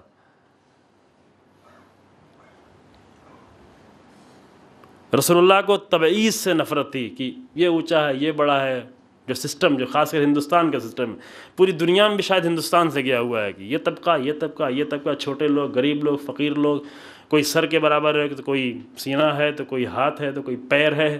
انسانوں کو، طبقات کو اس میں بانٹا گیا. یہ لوگ پیروں کے مانند ہیں، یہ لوگ سینے کے مانند ہیں، یہ لوگ بازو کے مانند ہیں، یہ لوگ سر کے مانند ہیں. یہ طبقاتی نظام، یہ طبقاتی سسٹم جو ابھی تک بھی جس کی جڑیں مضبوط ہیں، حتیٰ اتنی جڑیں مضبوط ہیں اس نے مسلمانوں میں آ کر اثر ڈال دیا. مسلمان رسول اللہ سے سیرت نہیں لے پائے بلکہ دوسرے مذہب سے، دوسری فکروں سے جا کر یہ لیا. رسول اللہ کے سے انتہائی نفرت تھی. کہ انسان کو پہچاننا ہے تو پہچاننے کا طریقہ یہ نفرت تھی. اشرافیت سے رسول اللہ کو، خاندانوں سے، بڑے بڑے خاندان کی باتوں سے، خاندان کی باتیں کرنا، اس سے نفرت تھی. امام رضا علیہ السلام کا واقعہ پیش کیا آپ کے سامنے، اللہم صلی اللہ علیہ وسلم پیش کیا نا چند دن پہلے، جب ان کے بھائی زید نے کہنا شروع کیا، زید کہ ہم اس خاندان کے، وہیں قریب میں بیٹھے تھے امام رضا علیہ السلام. بتایا کہ نہیں؟ یہ پتہ نہیں، مجھے چند دن پہلے پڑھا ہے لیکن نہیں معلوم یہاں پڑھا ہے کہیں اور پڑھا ہے. امام رضا علیہ السلام کے خود بھائی قریب میں بیٹھے ہوئے کچھ لوگ اپنے خاندان کے لوگوں کو اکٹھا کر کے یہیں پڑھا ہے، پڑھ چکے ہیں نا؟ نہیں پڑھا ہے واقعا؟ خوب چند لوگوں کو اکٹھا کر کے کہ ہم اس خاندان سے ہیں، واقعا بڑی خاندان تھی، یعنی امام کے بیٹے تھے، امام کے پوتے تھے، امام کے بھائی تھے، امام کے چچا تھے، کیا کیا نہیں تھے، سب کچھ تھے، اتنے سارے امامت سے رشتے جڑے ہوئے تھے اور آ کے اسی پہ فخر کر رہے تھے۔ امام رضا علیہ السلام جو اپنا درس دیکھتے تھے، روک کے کہا کہ اے زید تو کیا کہہ رہے ہو، کیسی باتیں کر رہے ہو، یہ کون سی باتیں ہیں، یہ رسول اللہ کی سیرت کے خلاف باتیں، یہ میرا جملہ ہے، اسلام کی روح بیان کر، یہ تم کیا کہہ رہے ہو؟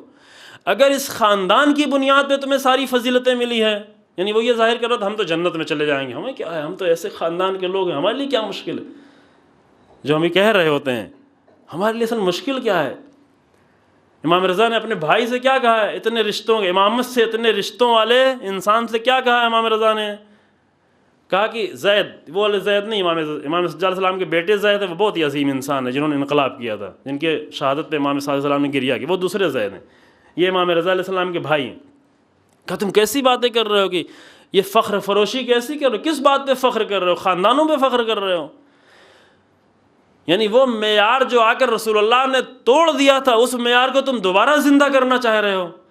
دیکھیں امام رضا کیوں بول رہے ہیں، ٹوٹے ہوئے معیاروں کو دوبارہ جب زندہ کیا جائے تو میرا بھائی ہی کیوں نہ ہو، لیکن امام سجاد علیہ السلام آ کے ڈانٹ رہے، تم کیا کر رہے ہو، اس بنیاد پہ تم جنت میں جانا چاہتے ہو؟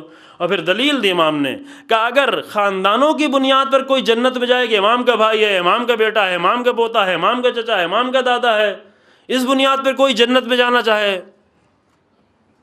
تو پھر اس کا مطلب یہ ہوا کہ تم میرے بابا امام موسیٰ کاظم سے بھی زیادہ بافضیلت ہو۔ جملہ امام رضا کی ہے، اس کا مطلب یہ ہوا کہ تم میرے بابا، میرے اور تمہارے دونوں کے بابا، تم ہمارے بابا امام موسیٰ کاظم سے بھی زیادہ بڑے اور بافضیلت ہو۔ کیوں؟ اس لیے کہ امام موسیٰ کاظم علیہ السلام اپنے ایمان اور عمل کی بنیاد پر ان مقامات تک پہنچے، اور تم بغیر ایمان اور عمل کے صرف خاندان کی بنیاد پہ وہاں تک پہنچنا چاہتے ہو۔ دیکھیں معیاروں کو زندہ کرنا، امام کون ہوتا ہے جو آ کر معیاروں کو زندہ کرے؟ لہذا تبعیض سے امام کو، رسول اللہ کو نفرت تھی، تکلفات سے رسول اللہ کو نفرت تھی، بہت سارے تکلفات جس میں جھوٹ بھی بہت وقت شامل ہوتا ہے، نفرت تھی اس سے رسول اللہ کو۔ مداحی اور چاپلوسی سے رسول اللہ کو نفرت تھی، کیا خاک ڈال دو اس کے منہ پہ جو آ کے تمہاری تعریف کر رہا ہو، اصل وہ چہرہ خاک ڈالنے کے لائق ہے جو آ کر تمہاری تعریف کر رہا ہو۔ اصل رسول اللہ کو بہت زیادہ ہے۔ کتنے انسانوں کی تباہی صرف چاپلوسی کی بنیاد، اچھے لوگ ہوتے ہیں لیکن چاپلوسی کر کر کے لوگ اسے خراب کر دیتے ہیں، کرتے ہیں یا نہیں کرتے؟ آپ دیکھ لیں، بہت سارے بادشاہوں کو تو خرابی چاپلوسی ہی نے، وہ چاہتے بھی تھے اور یہی تباہی کرتی تھی، یہ چاپلوسی آ کر بادشاہوں کو تباہ کر دیتی، حتیٰ لیڈروں کو، رہبروں کو، جو تھوڑا کچھ کام کرنے لگتا ہے اس کے بربادی کی ایک وجہ یہ ہو سکتی ہے کہ لوگ آ کر اس کے منہ پر چاپلوسی کرنا شروع، مداحی، تعریف کرنا شروع کر دیں۔ دیکھیں انسان کو انکریج کرنا چاہیے، انکریج کرنا اور ہے، بیلنس ہو، اعتدال ہو، انکریج کرنا چاہیے اچھے کاموں پر، لیکن چاپلوسی میں نہیں لگ جائے۔ اللہ رسول اللہ کو نفرت اس چیز سے بہت زیادہ نفرت تھی۔ بیکاری اور سستی سے رسول اللہ کو نفرت تھی۔ بیکاری اور سستی جو مسلمانوں میں عام ہے، جوان لوگ بیکار رہنا بہت زیادہ پسند کرتے ہیں، سستی کے عالم میں کچھ نہیں ہوتا۔ ایک بہت بڑی مصیبت کیا ہے؟ رسول اللہ دعا کرتے اللہم اعوذ بک من الکسل والفشل، پروردگارہ میں پناہ مانگتا ہوں سستی سے۔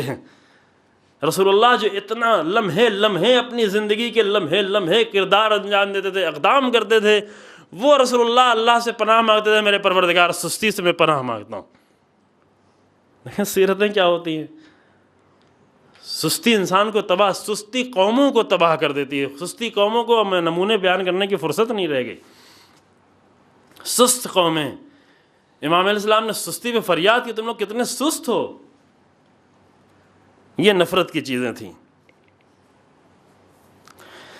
بس فرصت واقع نہیں رہے گی۔ اب میں نے عرض کیا تو کچھ ظاہری چیزیں رسول اللہ کی بیان کی جائیں گی، لیکن نہیں رہ گیا وقت۔ کچھ جسمانی صفات، ظاہری صفات، صرف کہیں نام لیتے ہیں چلے جائیں۔ مثلا جسمانی طور پر رسول اللہ صفائی کو بہت زیادہ پسند کرتے تھے۔ رسول اللہ بہت سارے جملے ہیں کئی جملے میں نے یہاں پہ لکھے تھے رسول اللہ سے کہ کس قدر رسول اللہ صفائی بہت زیادہ پسند تھی. ان اللہ طیب یحب الطیب نظیف یحب النظافہ. اللہ طیب ہے، اللہ طیب ہونا، پاکیزگی کو، صفائی کو، اس کو پسند کرتا ہے. رسول اللہ کی ایک پہچان جو ہوتی تھی کیا، رسول اللہ بہت صاف.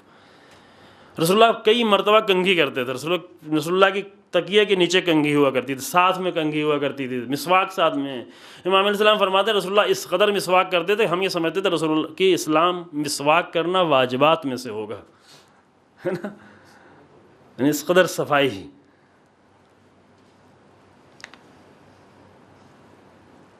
کانا امام علیہ السلام کے جملہ ان علی علیہ السلام قالا کانا رسول اللہ یرجل شعرہ واکثر ما کان یرجل شعرہ بالماء.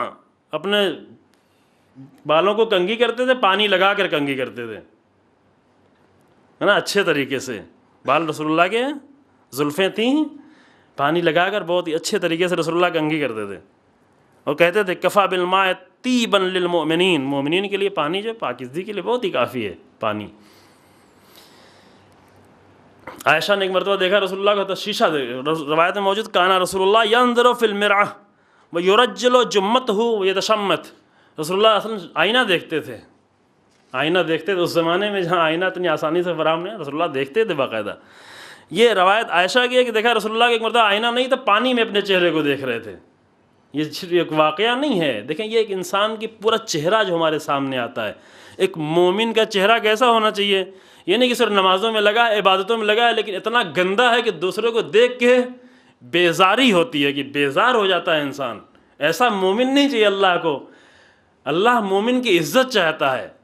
ایسا مومن اس طریقے سے نہیں نکلے نگاہ لوگوں کی نگاہ پڑے تو انسان جو بیزار ہو جائے، کیسا انسان، کتنا گندا انسان ہے. اس کے ہوٹل کو دیکھے تو گندگی کے احساس ہو، گھر میں جائے تو گندگی کے احساس ہو، لباس کو دیکھے تو گندگی کے احساس ہو، بالوں کو دیکھے تو. جب عائشہ نے دیکھا کہ رسول اللہ پانی میں دیکھ رہے ہیں اپنے چہرے کو اور کنگھی کر رہے ہیں تو کہا کہ آپ تو رسول اللہ ہیں، آپ کو کیا، آپ تو اللہ کے رسول ہیں. اب دیکھیں بیویوں کو پسند ہوتا ہے کہ میرا شوہر بہت ہی سجا سجایا ہو، ہے نا. یعنی یہ نہیں صرف شوہروں کو پسند ہوتا ہے کہ میری بیوی، یہ دین کی تعلیمات میں سے ہے کہ زوجہ شوہر کے لیے زینت کرے اپنے آپ کو، اسی طریقے سے مرد بھی زینت کرے. شہید رجائی رحمۃ اللہ علیہ کا واقعہ ملتا ہے. شہید رجائی وہ تھے جو 20 گھنٹے 18 گھنٹے کام کرتے تھے. دوسرے پریسیڈنٹ ایران کے جو تھے انقلاب کے بعد، شہید رجائی شہید ہو گئے. 18-20 گھنٹہ سخت کام کرنے کے بعد جب گھر جانا ہوا تو آ کر اپنے چہرے کو صابن سے دھلا، صاف کیا، اچھے سے کنگھی کرنا شروع کی. ان کے قریب والوں نے پوچھا یہ کیا کر رہے ہیں آپ، تھکے ہوئے جائے گھر جا رہے ہیں. کہا نہیں، ابھی تک جو یہاں کر رہے تھے یہاں کا کام تھا، یہاں کی ذمہ داری تھی. اب جو ہم جہاں جا رہے ہیں گھر میں تو وہاں کس طریقے سے آنا چاہیے، اس طریقے سے. بیوی کے پاس، زوجہ کے پاس جائے، یہ نہیں تھکے ہارے جا کر اس کو بھی رحم آنے لگے کہ چھوڑو اس کو، مردہ ہو کے آیا ہے، چند لقمے کھلاؤ کسی طرح سو جائے. آمادہ ہو کے آراستہ ہو کر، آراستگی کو رسول اللہ بہت پسند کرتے تھے. آراستہ لوگوں کو تعلیم دیتے تھے. خضاب کرنے کے تو یہ مہندی لگا یہ بھی اچھا لگتا ہے، کوئی اور اچھی مہندی لگا یہ اور زیادہ اچھا لگا. یہ روایتیں موجود ہیں، یہ سب روایتیں میں نے لکھی ہیں یہاں پر، لیکن ٹائم نہیں ہے بیان کرنے کی. دیکھا ایک شخص کو کہ اس کے بال گندے تو رسول اللہ نے جملہ فرمایا اس کو کیا ہو گیا، اما کانا ھذا یجد ما یسکن بہ الشعر. اس کے پاس کوئی ایسی چیز نہیں ملی جس سے اپنے بال کو سنبھال سکے، یہ صحیح کر سکے. جب عائشہ نے پوچھا کہ یا رسول اللہ آپ اتنا زیادہ پانی میں دیکھ رہے ہیں اپنے چہرے کو، تو رسول اللہ نے فرمایا ان اللہ یحب من عبدہ اذا خرج الی اخوانہ ان یتحیا ویتجمل. اللہ پسند کرتا ہے جب اس کا بندہ دوسرے بندوں کے سامنے جائے تو اپنے آپ کو آمادہ کرے، آراستہ کرے، حسین بنائے اپنے آپ کو تاکہ اس کی عزت ہو. لوگ نگاہ خراب نگاہوں سے، کراہت کی نگاہوں سے مومن کو نہیں دیکھیں جو اللہ کو پسند نہیں ہے. یہ ظاہری پہلو بھی، باطنی روح کے پہلو تو اپنی جگہ، وہ لطیف روح، وہ اخلاق، وہ سادگی، وہ پاکیزگی، اور ظاہر بھی اتنا. رسول اللہ اتنے سارے فرائض اور ذمہ داریوں کے ساتھ رسول اللہ ظاہر کا اس قدر خیال کرتے تھے کہ نہیں لوگوں کو دیکھ کے، جیسے میں نے 2 دن پہلے جملہ کہا کہ لوگوں کو دیکھ کے رحم آئے، اس کو کچھ دے دو بیچارہ ہی ہے، اتنے گندے کپڑے پہن کے آیا ہے، واقعا مر رہا ہوگا اندر سے وہ نہیں مر رہا ہوتا ہے. لیکن رسول اللہ ایسا نہیں کرتے تھے. جب دیکھا کسی کے بال گندے ہوئے ہیں، الجھے ہوئے ہیں، کہ اما کان ھذا یجد ما یسکن بہ شعرہ کسی اور کو دیکھا کہ اس کے لباس گندے ہیں تو کہا اما کان ھذا یجد ما یغسل بہ ثوبہ، کیا اس انسان کے پاس کوئی پانی نہیں ہے کہ اپنے کپڑے کو دھل لے، اتنا گندا کپڑا کیوں پہن رکھا ہے، اتنے گندے کپڑے کے ساتھ کیوں یہ گزر رہا ہے۔ بس تمام کرتے ہیں عزیزان محترم، آخر میں ایک جملہ کہ بہت سارے کام رسول اللہ اس لیے کرتے تھے، اس لیے تعلیم دیتے تھے کہ مومن کو عزت کی نگاہ سے دیکھا جائے۔ کہ الفقر کاد ان یکون کفر، فقر کفر کے بہت نزدیک ہے، کیونکہ فقیر انسان اگر اپنے فقر کا اظہار بھی کرنے لگے تو دوسروں کی نظروں میں ذلیل ہو جاتا ہے، اور یہ اللہ کو پسند نہیں، یہ رسول اللہ کو بھی پسند نہیں ہے۔ لہذا مومن کے لیے رسول اللہ نے کیا فرمایا، بس یہ آخری حدیث پڑھتا ہوں آپ کی خدمت میں، کل بھی دیر ہو گئی تو آج بھی معذرت چاہتا ہوں، اب تو آخری دن آج ہے۔ فرمایا کیا رسول اللہ نے، ایک دن کعبے کے سامنے کھڑے، آخری روایت یہ ہے، کعبے کے سامنے رسول اللہ کھڑے ہوئے کہتے ہیں مرحبا بالبیت، مرحبا بالبیت ما اعظمک واعظم حرمتک علی اللہ۔ کعبے کے سامنے کھڑے ہوئے رسول اللہ کے مرحبا، سبحان اللہ، مرحبا یعنی واہ، سبحان اللہ، کتنی عظیم شان ہے اس کعبے کی اللہ کے نزدیک، اس کی حرمت کتنی زیادہ ہے، واقعاً کعبے کی حرمت بہت زیادہ ہے، کعبے کا جلال ہے، ان کالے پتھروں میں بہت ہی جلال خداوندی پوشیدہ ہے، کالے پتھروں میں بڑا حسن پوشیدہ ہے، بڑی حرمت ہے اس کعبے کی، اس کعبے کی وجہ سے کتنے کلومیٹر کی سرزمین حرم بن گئی ہے، حرمت کی وجہ سے۔ حرمت یعنی احترام، حرمت یعنی احترام، حرمت سے وہ حرام والا لفظ بھی یہاں پہ نہیں ہے، البتہ ایک رابطہ ہے، یہاں پہ مراد حرمت سے یعنی احترام، کعبے کے بہت ہی احترام ہے، کعبے انسان چلا جائے اس انسان کا احترام ہو جاتا ہے۔ تو رسول اللہ کھڑے ہوئے کعبے کے سامنے، فرمائے مرحبا بالبیت ما اعظمک واعظم حرمتک علی اللہ، لیکن اس کے بعد جو جملہ فرمایا وہ کیا تھا، فرماتے ہیں واللہ للمؤمن اعظم حرمتا منک، پھر کعبے ہی کو مخاطب ہو کے کہا مگر اے کعبہ، خدا کی قسم، اللہ کی قسم، اللہ کی قسم، مومن کی حرمت تجھ سے بھی کہیں زیادہ ہے، حرمت مومن، مومن کا احترام تجھ سے بھی کہیں زیادہ احترام ہے۔ کیوں؟ اس کی وجہ بھی بتائیے، رسول اللہ وجہ بھی بتا رہے ہیں کیوں، لأن اللہ حرم منک واحدۃ، کیونکہ اللہ نے تجھے ایک لحاظ سے حرمت عطا کی، حرم پروردگار ہے، اللہ نے تجھے ایک لحاظ سے احترام اور حرمت عطا کی، وَمِنَ الْمُؤْمِنِ ثَلَاثَةٌ، لیکن مومن کو 3 طرح کی حرمت عطا کی، کیا، مَالَهُ وَدَمَهُ وَإِنْ يَظُنَّ بِهِ ظَنَّ السُّوءِ، 3 لحاظ سے مومن کو حرمت ہے۔ ایک یہ کہ اس کا مال محترم ہے، مومن کو مال کو اللہ نے محترم، مومن کے خون کو اللہ نے محترم قرار دیا، نہیں چھین سکتے، نہیں لوٹ سکتے مال کو، نہیں بہا سکتے مومن کے خون کو۔ اور تیسری کیا حرمت دی اللہ نے، تیسری حرمت اللہ کی طرف سے مومن کو یہ ملی، کسی بھی، بہت ہی قیمتی نقطہ ہے، کسی بھی مومن کے بارے میں کسی مومن کو حق نہیں ہے کہ اس کے بارے میں بدگمانی کرے، جو کہ مومن کا احترام ہے۔ بدگمانی کرنا یعنی اس کی حرمت کا خیال نہیں رکھا گیا، حرمت توڑ دی گئی، حرمت ٹوٹ گئی، حرمت مومن۔ حتیٰ بعض، یہ میزان الحکمت کی روایت تھی، دوسری روایت میں موجود ہے المومن اکرم علی اللہ من ملائکتہ المقربین، مومن اللہ کی نگاہ میں اللہ کے مقرب ملائکہ سے بھی زیادہ باکریم، باشرافت اور باعزت ہے۔ اکرم عند اللہ، اکرم علی اللہ من الملائکۃ المقربین۔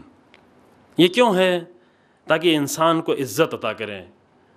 بس ایک یہ رسول اللہ، آخری جملہ تمام کرتا ہوں گفتگو عزیزوں کہ رسول اللہ نے یہ جو سیرت، یہ چند 9-10 دنوں میں جو مختصر سی سیرت کے کچھ پہلو پیش کیے گئے، شروع میں عرض کیا، یہ صرف ایک دروازہ کھولنا مقصد تھا، یہ نہیں تو رسول اللہ کی ساری سیرت ان چند دنوں میں بیان ہو سکتی ہے۔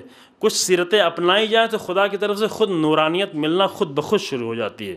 وَالَّذِينَ جَاهَدُوا فِينَا لَنَهْدِيَنَّهُمْ سُبُلَنَا، میری راہ میں تم ایک قدم اٹھاؤ تو 4 قدم ہم خود تمہارا ہاتھ پکڑ کے لے کے چلیں گے، میرے فرشتے آئیں گے تمہاری مدد کرنے کے لیے، قرآن کا دستور ہے یہ رسول اللہ کی۔ یہ اب ایک وعدہ اور تھا جو نہیں ہو پایا کہ رسول اللہ کی تبلیغی سیرت، البتہ وہ زیادہ مربوط ہے ہم لوگوں سے، لیکن خوب جاننا چاہیے سب کو رسول اللہ کی تبلیغ، وہ بھی بہت ہی عظیم سیرت ہے۔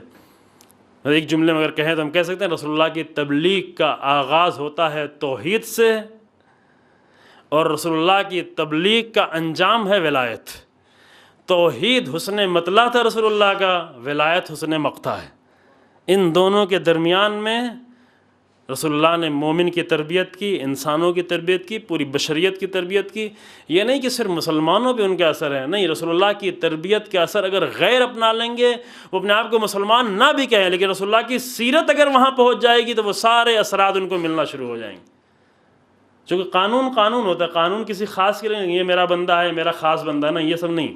اللہ نے جو قانون بنایا قانون سب کے لیے ہوتا ہے۔ جو بھی رسول اللہ کو سیرت کو جتنا اپناتا چلا جاتا ہے، اتنی اس کے اتنا ہی عزت، اتنی شرف، اتنی عظمت، اتنا ہی علم، اتنی بلندی، وہ سب ملتی چلی جاتی ہے۔ پروردگار سے دعا ہے کہ میرے پروردگار اس عظیم اور اس بابرکت مہینے میں ہمیں ان لوگوں میں سے قرار نہیں دے کہ جو جاننے کے بعد بھی عالم بلا عمل کی منزل میں ہوں، بلکہ پروردگار اللہم اعوذ بک، یہ رسول اللہ کا بھی جملہ، اللہم اعوذ بک من علم لا ینفع، پروردگارہ میں پناہ مانگتا ہوں ایسے علم سے جو فائدہ پہنچانے والا نہ ہو۔ پروردگار رسول اللہ کی سیرت سے اگر آشنا ہونے کی ہمیں توفیق ملی ہے تو رسول اللہ کی سیرت پہ چلنے کی بھی ہمیں توفیق عطا فرما۔ پروردگار ہمارے تمام گناہوں کے اس ماہ مبارک میں معاف فرما۔ پروردگار ہمیں اعمال صالحہ کرنے کی توفیق عطا فرما۔ پروردگار عالم اسلام میں جہاں جہاں بھی مشکلات ہیں، ابھی برما میں مسلمانوں کو اس قدر بے دردی کے ساتھ مارا جا رہا ہے اور اس قدر مظالم ان کے اوپر ڈھائے جا رہے ہیں، پروردگار مسلمانوں کو وہ شعور، وہ اتحاد، وہ طاقت نصیب کر کے جہاں بھی عالم اسلام میں کسی بھی مظلوم اور خاص کر مسلمانوں پہ اگر ظلم ہو رہا ہو تو اس ظلم میں روکنے کے لیے ان کے پاس طاقت ہو اور اسے روک سکیں۔ پروردگارہ کلمہ حق کو عزت و سربلندی عطا فرما، کلمہ باطل کو نیست و نابود فرما، علماء حق اور مراجع کرام کی حفاظت فرما، رہبر انقلاب کو عزت و طول عمر عطا فرما، امام زمانہ کے ظہور میں تعجیل فرما اور ہمیں امام کے انصار میں شمار فرما۔ خوب، آپ کا وقت دیکھیں، وقت ختم ہو گیا، کل بھی مجھے عرض کرنا تھا، وقت ختم ہو گیا۔ اگر کوئی جانا چاہتا ہے تو آرام سے چلا جائے، واقعاً دیر ہو چکی ہے، لیکن جو سوالات جن کے ہیں وہ سب سے پہلے معذرت چاہتے ہوئے سب لوگوں سے، کیونکہ کافی دیر ہو گئی ہے اور خاص کر مجھے SMS آیا یہاں کے جو ٹرسٹیز ہیں ان کا کہ بہت معذرت چاہتے ہیں، ٹاپک ایسا تھا اسی لیے ذرا لیٹ ہو گیا آج۔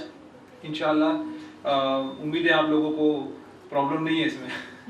اور دوسرا آگا یہ کہ سب سے پہلے آپ ایسا نہ کہیں کہ آخری تقریر ہے، انشاءاللہ ہم لوگ امید کریں گے آپ واپس آئیں یہاں پہ انشاءاللہ، اور واپس ہم لوگوں کو یہاں پہ آپ کے علم سے اور منور کرے اس محفل کو انشاءاللہ۔ اگر کبھی توفیق ہوئی تو ارادہ یہ کہ امیر المومنین علیہ الصلوۃ والسلام کی سیرت پر تفصیل سے تھوڑا گفتگو کی جائے انشاءاللہ۔ آگا سوالات کافی ہیں، میں جلدی لے لیتا ہوں۔ پہلا سوال آگا یہ کہ آپ نے کہا تھا کہ دین میں کوئی فیر بدل یا امینڈمنٹ نہیں ہو سکتا جی۔ اس کے حوالے سے ایک سوال آیا ہے لکھ کر کے کیوں شیعہ اذان میں اور کلمے میں پھر علی ولی اللہ کا ایڈیشن ہے؟ علی ولی اللہ کے ایڈیشن، کل ایک برادر نے ایسے پوچھا، سوال کیا تھا کہ کلمہ اذان میں اور کلمے میں یہ بتایا کہ ولایت جو ہے یہ ایڈیشن نہیں ہے، ولایت جو ہے دین کا ایک حصہ ہے۔ دیکھیں، ولایت کا اظہار کرنا یہ اور ہے، اور ہر کلمے کو کہیں پر لے جا کے رکھنا یہ اور ہے، دونوں میں فرق ہے۔ مثلا کہیں الحمدللہ کے سورہ میں بہت زیادہ پسند ہے تو الحمدللہ کے بیچ میں ہم آ کر ایک کلمہ اضافہ کر دیں ولایت کا، یہ نہیں کر سکتے ہم۔ ولایت دین کا حصہ ہے، دین کا جز ہے، بلکہ دین کی روح ہے۔ میں نے آپ کے سامنے عرض کیا کہ اصل انجام تبلیغ رسول اللہ ولایت پہ جا کر ختم ہوتا ہے، چونکہ ولایت ہی سے دین کا بچنا ہے۔ لیکن اس کا مطلب یہ نہیں کہ ہم جا کے ولایت کے کلمے کو بیچ میں قرآن میں کہیں لکھ دیں، کہیں سورہ حمد میں جا کے لکھ دیں، ڈال دیں، نماز میں کسی جگہ بیچ میں ڈال دیں، دو چیزیں الگ الگ ہو گئیں۔ رہی بات اذان کی، تو خوب اذان جو ہے، چونکہ اذان اظہار کے، اذان جو ہے نماز کا جزء واجب نہیں ہے، اذان جو ہے اظہار کے لیے، اذان صرف بلانے کے لیے لوگوں کو ہے اور اظہار کرنے کے لیے ہے۔ اسی لیے اذان میں کیا ہے، بلند آواز میں دی جاتی ہے، اچھی آواز میں، تاکید ہے کہ اچھی آواز میں اذان دی جائے، بلندی پر جا کر دی جائے۔ کیوں؟ اس لیے کہ اذان میں دو مقصد ہوتا ہے، ایک ہے بلانا لوگوں کو، دوسرے اظہار کرنا ہے۔ خوب ظاہر اظہار کرنے کے لیے ایک بہت ہی خاص کر ایسا کلمہ کہ جس کو سب چھپا رہے تھے، ساری دنیا اس کے چھپانے کی فکر میں لگی ہوئی تھی، اس کلمے کا اظہار کرنا یہ ایک ضروری نقطہ تھا، وہ بھی اذان میں جزو اذان کی حیثیت سے نہیں، یعنی اذان میں بھی جو کلمہ ہے ہمارے تمام علماء ایک دو مجتہد کو چھوڑ کر جتنے بھی ہمارے بزرگ علماء ہیں وہ جزو اذان کی حیثیت سے نہیں بلکہ ایک اظہار، یعنی چونکہ دین کی ایک حقیقت ہے اس کا اظہار ہونا چاہیے، لہٰذا وہاں پر اس کلمے کا ذکر کرتے ہیں، امیر المومنین السلام کے ولایت کے کلمے کو۔ جی اس کا توضیح سرکار ساجد روحانی صاحب علی فی القرآن نے بہترین دیے سمجھا۔ جی ہاں، بعض علماء نے، میں نے عرض کیا بعض علماء نے، لیکن شیخ صدوق اور بزرگان سے لے کر کے ابھی تک جتنے ہمارے بزرگان ہیں انہوں نے، چونکہ جز ہے، ایمان کا جز ہے، اور ایک وجہ یہ تھی کہ شیعت نے کیا کیا ہے، جہاں بھی دین پر کہیں آنچ آئی ہے تو شیعت نے بڑھ کر اس کا دفاع کیا، جس نقطے پر زیادہ آنچ آئی اس کا زیادہ دفاع کیا ہے، چونکہ ایک بہت لمبی دور تک ولایت پر بہت زیادہ حملے تھے، یعنی حملے ایسے نہیں تھے، کوئی ایک حملہ ہوتا ہے کہ ایک چیز کو چھیڑ کر جو ہے ختم کرنا، ولایت کو اس طریقے سے نگلیکٹ کرے کہ کسی بڑی چیز کو نگلیکٹ کر دیا جائے تو یہ بھی بہت بڑا ظلم ہوتا ہے، ایک بڑا واقعہ پیش آئے اور اس کو بالکل نگلیکٹ کر دیا جائے یہ بھی بہت بڑا ظلم ہوتا ہے۔ دو طرح سے مشکل تھی، ایک طرف سے جو اہل ولایت تھے ان کو قتل کر رہے تھے، دوسرے ولایت کا کہیں ذکر ہی نہیں کر رہے تھے، تو وہاں پر ضروری تھا اظہار کرنا ولایت کا، اس لیے جو ہے یہ کلمہ وہ بھی اذان کے اندر نہیں داخل کیا گیا۔ میں نے اس لیے عرض کیا کہ تشہد میں اگر ہم آج آگے کلمہ اضافہ کرتے ہیں تو پھر اور سب کی نمازیں 1400 سال کی نمازیں اور کیا ہوں گی، اور سارے 1400 سال گزر گئے، آج آگے تشہد میں کون اضافہ کرے، وہ آگے اضافہ کرے جو نماز ہی نہیں پڑھتا، نماز پڑھنے کے لیے اس لیے ہے تاکہ تشہد میں ایک چیز کا اضافہ کرے، تو ایک قانون اس کا ہے، ایک حدود اس کی معین ہے۔ جی اگر دوسرا ایک سوال ہے، عورتوں کا کیا عورتیں امام زمانہ کی ٹیم، مطلب میں لفظ وہی لے رہا ہوں جو لکھا ہے یہاں پہ، کیا امام زمانہ کی ترجمہ کر سکتے ہیں آپ، مشکل نہیں ہے، کیا امام ناصروں میں کہیں ناصر امام کے انصار، چونکہ ناصر میں امام زمانہ کی کیا عورتیں ہوں گی، اور اگر ہوں گی تو ان کا کیا کردار ہوگا؟ وہی جو رسول اللہ کے نصرت کرنے والی عورتوں کا کردار تھا، عورتوں نے جا کے پورا ایک ڈیلیگیشن بنا کے رسول اللہ کے پاس بھیجا کہ ہم کیا کریں، ہم جہاد ہمارا کرنے کے دل چاہتا ہے، مرد لوگ تو جہاد کر کے فضیلتیں حاصل کر رہے ہیں، ہم کو جہاد نہیں، ہمارے اوپر جہاد ساقط کر نہیں، جہاد ساقط نہیں ہے، جہاد کا صرف رنگ بدلا ہوا ہے، انداز بدلا ہوا ہے، جہاد تمہیں بھی کرنا ہے لیکن تلوار لے کے نہیں کرنا ہے، دوسرا جہاد کرنا ہے، اور وہ عورتوں کے جہاد مردوں کے جہاد سے کم نہیں ہے ذرہ برابر۔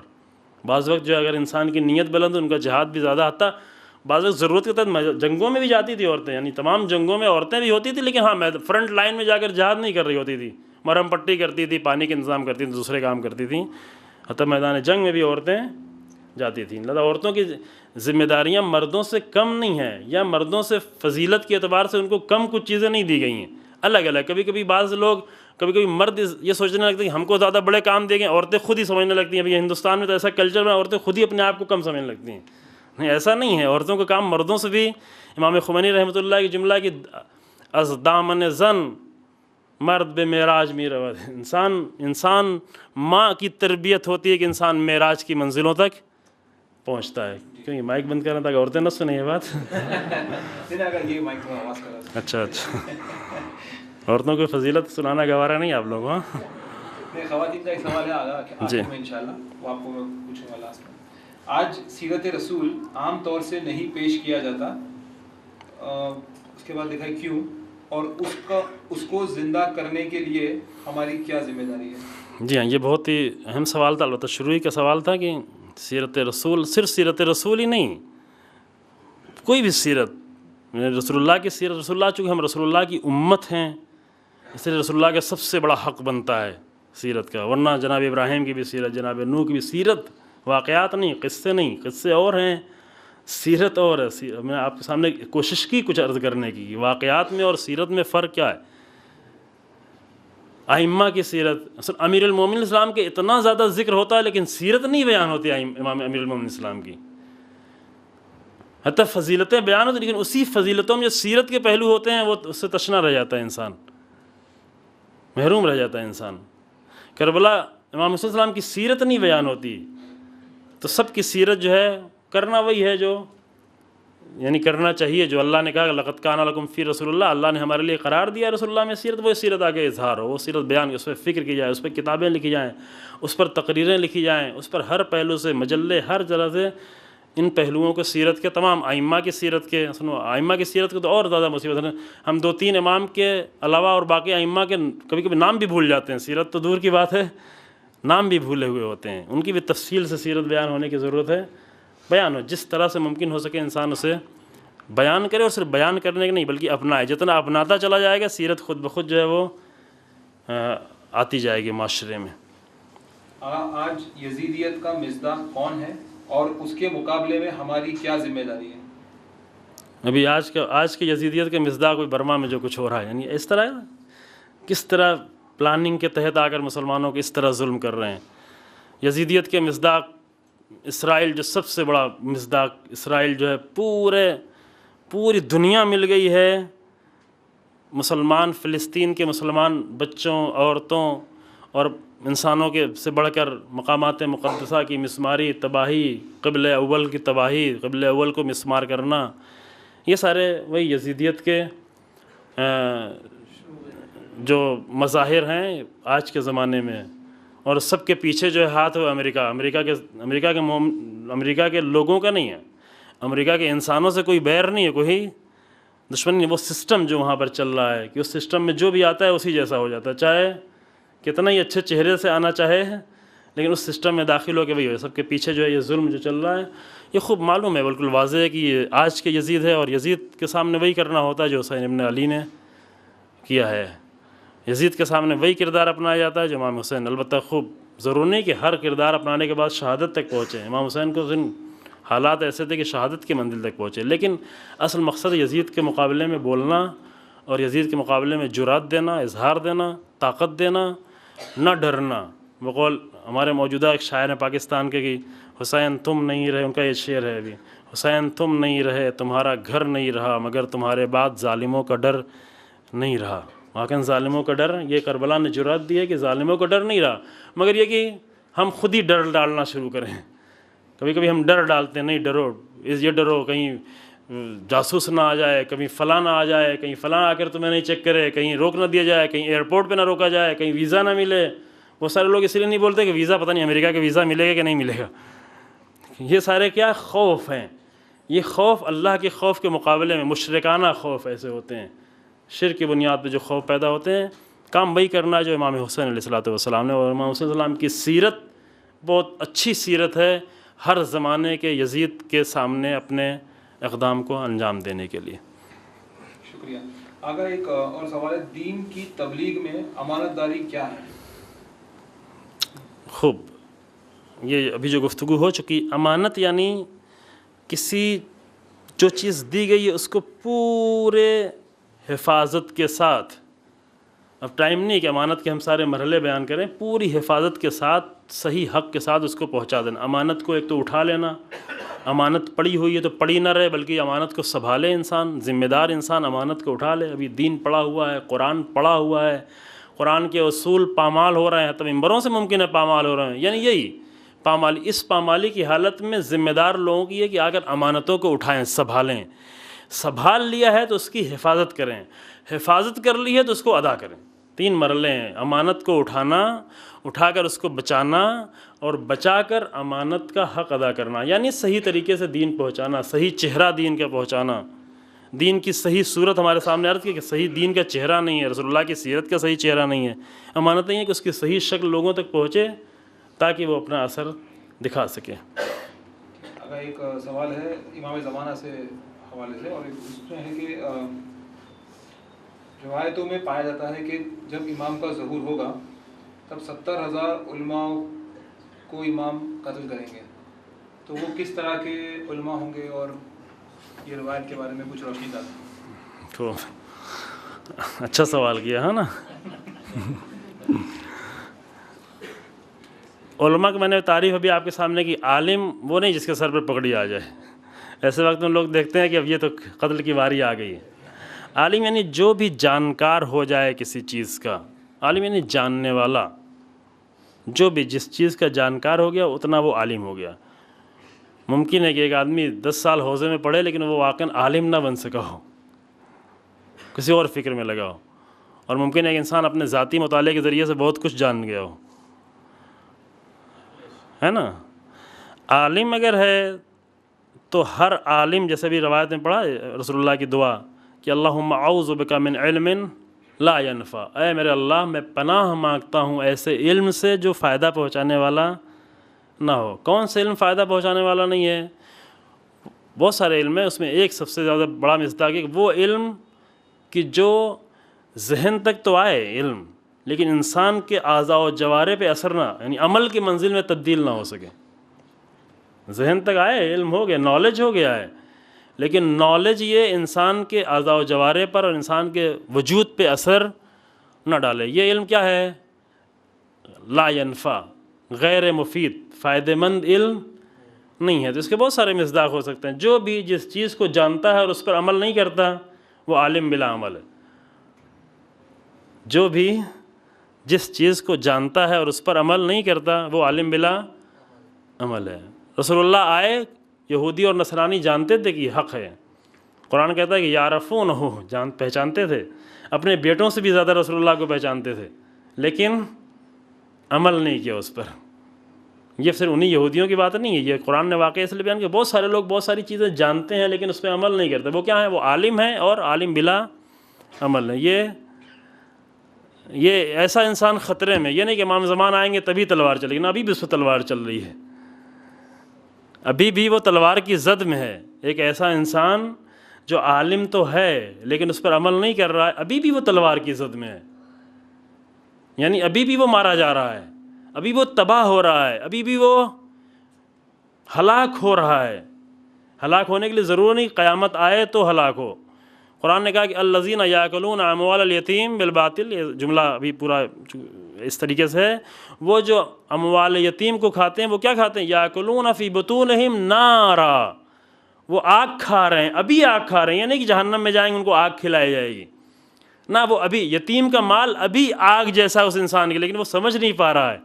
جیسے منافقین کے لیے کہا کہ تم لوگ جو ہے لا تشعرون، تم خود جو دھوکے میں ہو، یخادعون اللہ ورسولہ، وہ اللہ اور رسول کو، مومنین کو دھوکہ دیتے ہیں، لیکن وہ در حقیقت وہ خود دھوکہ کھائے ہوئے ہیں، لیکن لا یشعرون، وہ جانتے نہیں ہیں، سمجھتے ہیں۔ صرف انسان جو ہے آگ کھا رہا ہے لیکن نہیں سمجھ رہا ہے کہ یہ یتیم کا مال جو کھایا ہے وہ آگ ہے۔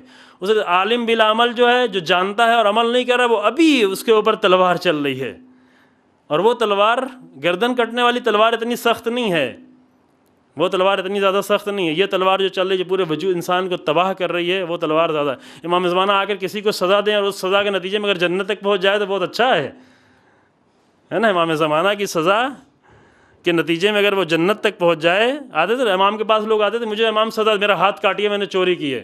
کیوں کہتے تھے؟ اس لیے کہ میرا ہاتھ کٹ جائے گا، یہاں عذاب مل جائے گا، لیکن وہاں تو یہ مشکل نہیں ہے۔ لیکن وہ انسان جو عالم بلا عمل ہے، چاہے جو بھی ہو، دیکھیں اس میں مسئلہ نہیں کہ ہم کہیں کہ دوسرے فرقے کے لوگ ہیں، نہ، ہم یہ نہیں کہنا چاہتے، کہیں بھی ہو سکتا ہے، کہیں بھی انسان ہو سکتا ہے۔